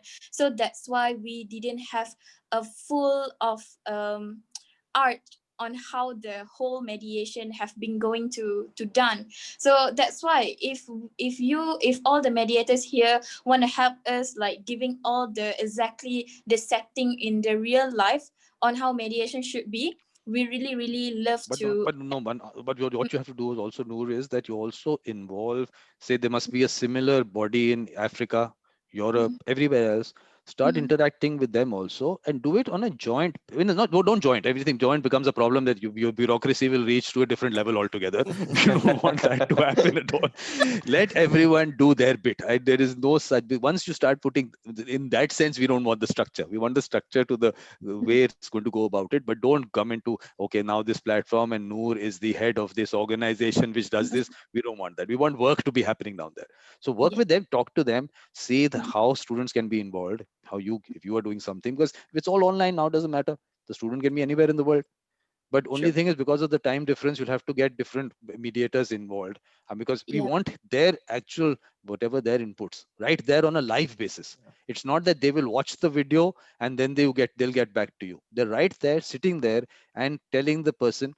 And I'm saying, I'm going beyond student, I'm saying anyone we identify with the mediator mindset, Mr. Akesanya, Mhm. they should be available to be put into that. So this, I'm, according to me, it can be a 24/7, 365 days a week thing happening all the time. People will keep coming in and going out, and there can be various rooms, there can be various part of things, not just one. True. As long as you can make sure that that's why, Mr. Aksani, I think the main thing for us is to be able to identify initially whom we think have the mediator mindset. Take Yes. that pool first and only work with them, because for myself, in the sense, if I am, when I'm saying I have this mediators collective that I'm setting up, is only people that have my endorsement. That's the only thing. My certification, that's my certification. But everyone is free to do it on their own. It is open. I am not part of it, that's all. But these things should keep happening. So everyone, I think, should need to do that. For me, I am identifying. I've identified Mr. Vakisanya. He's sitting right here. I know this is the kind of person that we want. I called Anil here. I know that he will kind of mindset, because I've also, how much interaction I've had to seen him at webinars and all. But I know. So you just know these people when you see them. So I am just putting those people together. After that, who else takes advantage of it, how they go about it is totally up to them. So at least the concept comes up in a discussion, we take it forward. I think that Yeah. sounds okay. And Mr. Agisani, anything else you want to give them some advice when they're starting off on putting this together? I guess all that needs to be said has been said, short of my voice repeating itself. Perfect. So anything that you make up, then you have Mr. Agisani or anyone else you want to circulate it, whatever, discuss, just put it together and let's do it. Yep. I think that sounds like a plan. Like But putting you all. will be given less responsibility if you are going to be so bureaucratic. I'm telling you seriously. This is open platforms. You create open platforms, let people do their things. I think it'll be interesting. Yep. Okay, Mr. Agisana, thank you very much. Now tell me on the 30th, what time suits you? Because the thing is that on one end, there's Australia, which gets left out on one end. I would say that if we maybe just move it up, move it down. I don't mind starting early here. So especially if it's going to make it more convenient for colleagues in those other parts. If you're thinking 7 hours forward, 7 hours back, how do you find the No, I middle think point? what we do is, because look, the thing is that on one end we have Australia, on the other end we have Pacific time. That's what we have the situation on. So now, if we're going to do that, I find that it's either, I don't mind starting early here. I don't mind logging in at 6:30 even. This morning I logged in at 7:30. I don't mind logging in at 6:30. On the other hand, I don't also mind coming in at 2 a.m. for example. If I know that I'm going to do a program at 3 a.m., I'll plan my day, I'll set my alarm, and I'll be up at 3 a.m. Now, if you tell me I'm going to do a program at 3 a.m., that is fine. As a matter of fact, we won't do that. We won't put you through that. We want you in no, all your element. We don't want to. Let me tell you the hack to that. At 3 a.m., I'm going to have the best internet connection because everyone is asleep. So traffic is lower. But I just need notice. I mean, if I know I'm going to be on from 3 a.m. to 6 a.m., well, why not? If not, especially if that will make it more convenient. I was looking at it more about somewhere about say noon or 1 o'clock your time. That's I think, because that way what will happen is that if you start then, for these people it's not so bad in Australia and all, and at least people in Pacific time and all can start joining in. It'll be early morning, but still, Brazil, there's so many people from Brazil who wanted to come, but it was in the middle of the night. She came at 3:30 a.m. but they won't come in. So I want actually that part of the world also should get involved, because a lot of people sitting there, they want to get involved, but time factor becomes a factor for them. Yeah. If we do an 11 p.m. time for me here, yours, then my time for me it just goes off. That sets you. So that's why, to be honest, I think this time was not too bad. We could move it a little further back. 7:30 is what it was for me here today. I don't mind doing 5:30 or 6:30. So let me just see what You'll find that it's not unusual for me to be up at 4 a.m. in the morning anyway. No, I think noon your time seems good to me. Sounds good to me. Noon is okay. Noon for my friends in the Midwest to Pacific part of the United States, noon my time means 5 a.m. their time. Some of them will get left out, yes, but I agree. At least I got Brazil inside. Right. Now those ahead of us would be looking at 4 p.m., 5 p.m., which is not too bad. But again, I'll just repeat this just for the record. Please don't bother about my convenience. If you tell me, let's do something at 4 a.m., trust me, at 4 a.m., I'll be ready for that. you. I know you. That's why I'm saying that your passion for it is what gets me to think. But let's see. Say maybe you could look at what 1 p.m. or something like that. 1 p.m. Because your time. 1 p.m. my time would be that will get some of the people in the middle of the night. But those, I like to say, those to the left of me, No, from no, the it'll be too early. It'll be too Americas. early. 4 a.m. for them. So at least It will be there 4 a.m. Well, that's what I'm saying. I'd rather take the burden of the early morning and no. Let's keep okay. everyone. Actually, what we do is we start with 7 a.m. in Pacific time or 6:30 a.m. for Pacific time. Let's start from there. Let's say let those people get involved and then forward whatever happens happens. So 6:30 a.m. Pacific time. Should we use that?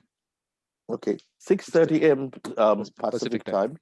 time. Um, that will be about that's plus 9 hours.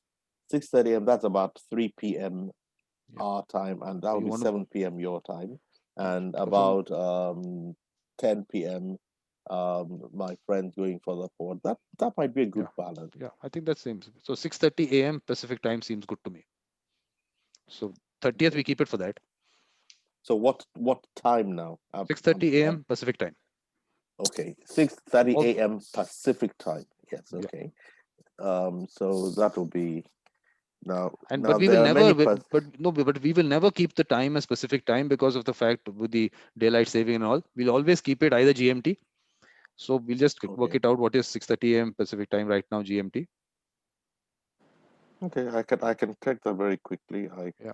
I have a world clock in front of me here. I can probably get an 2:30 example. p.m. 2:30 Sorry, p.m. 2:30 2:30 p.m. p.m. Okay, GMT. So we'll 2:30 p.m. always. GMT. Okay, That sounds okay. Yep. sounds okay to me. Perfect. Because this way, at least for Malaysia and all, also it won't be so bad. I think it'll be about 7 o'clock. 7 o'clock. So it'll be about 10 o'clock there at night. Yeah, I think around that's okay. 10:30, 10 o'clock around here. Should be fine. Yeah, I think they'll be managed. Only Australia gets left out. That is the only problem that they face. They get a little And left then out. what I would suggest, Vikram, one thing that I found helpful here when I've done these programs is to have a strict time contract and let people know what the time contract is. Let's offer them 90 minutes or maybe maximum 2 hours, and where they know it's 2 hours. And that way they know if someone is coming in early or late, it knows it's 90 minutes or 2 hours. No, but And you how can I'm going plan about for it. it is that we start at the right time. When we say when we start at 2:30 p.m. GMT, we start at 2:30 p.m. GMT, and beyond that, at whatever time any people want to leave, I think the people will leave because those discussions are such. There are such things which come up as because you pick up certain things, you talk about something, and then that aspect of it will get left out later. So let people discuss it. Whoever wants to leave, they can leave.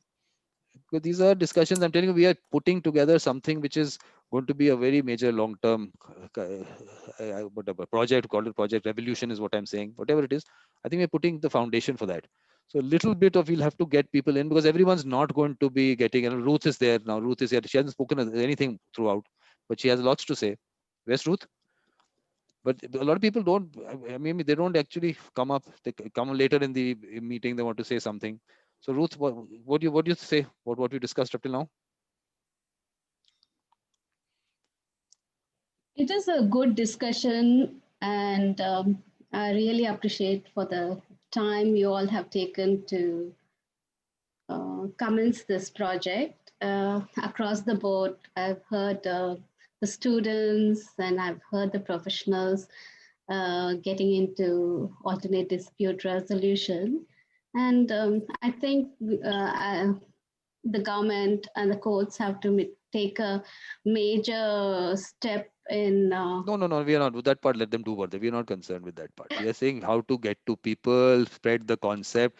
Look, the courts will and the mediation centers and all that will happen. They are doing what they are doing. We are not. That is one world, separate world. Yeah.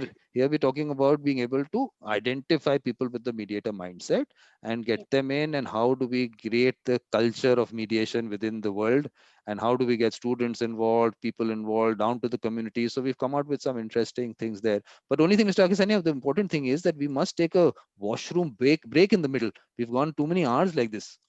That is that we have to keep a time. Okay, now we are taking a break. That I think that is important. Like you said, 90 minutes. We take a break after 90 minutes. People come back. Whoever wants to come back comes back. So Can come back. So exactly. So the mandatory time essentially is the 90 minutes. So people get a sense of commitment to that, and then we can plan to do as much. So everybody.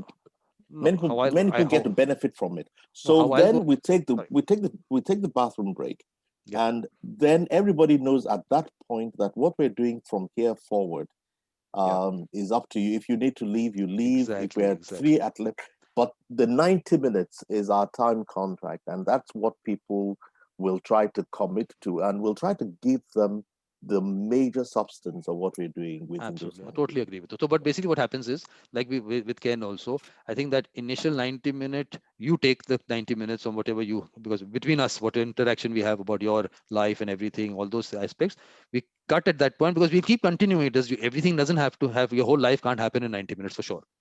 We'll keep that discussion going at another time. After 90 minutes, we get into the discussion mode because of what you said, and people want to interact with you and discuss. So I think that part of is the format. Look, the format will become clear to people. It's just, this is the initial time that's happened. We're just starting off. So it will be clear that, look, these discussions happen after that. We want to take the essence of Mr. Akisanya. We've got these 90 minutes to take it. After that, it is going to be general discussions on how we're taking the whole process forward. Yeah. Sounds good. That sounds good to me. All right. Perfect. So I will, but please send me some pictures or something of yours. I just want to, the person, we want to hit the person. We want the person there. So childhood photographs, little later. Okay, I'll do that. Because I won't ask you for anything more information. We'll take it as it comes when we're talking. But photographs I would need. Is nice to see that. Okay. The evolution of the person. Okay, that'll be a good one. I'll send some pictures. Perfect. Thanks a lot. So 30th, 2:30 p.m. GMT, Mr. Akisanya. All right. Thank you, so everyone. much. My pleasure. Well, I'm at this point with a kind permission, I'd like to leave, please. Yep, we'll end the meeting right here. All right. Thank you very much. Thank you, You're everyone. welcome, Thank you, sir. Mr. Vikram. Thank you, you. Mr. All right. Akisanya, and everyone. Bye. Bye. Thank Bye. you, everyone. Thank you, Mr. Vikram. Bye.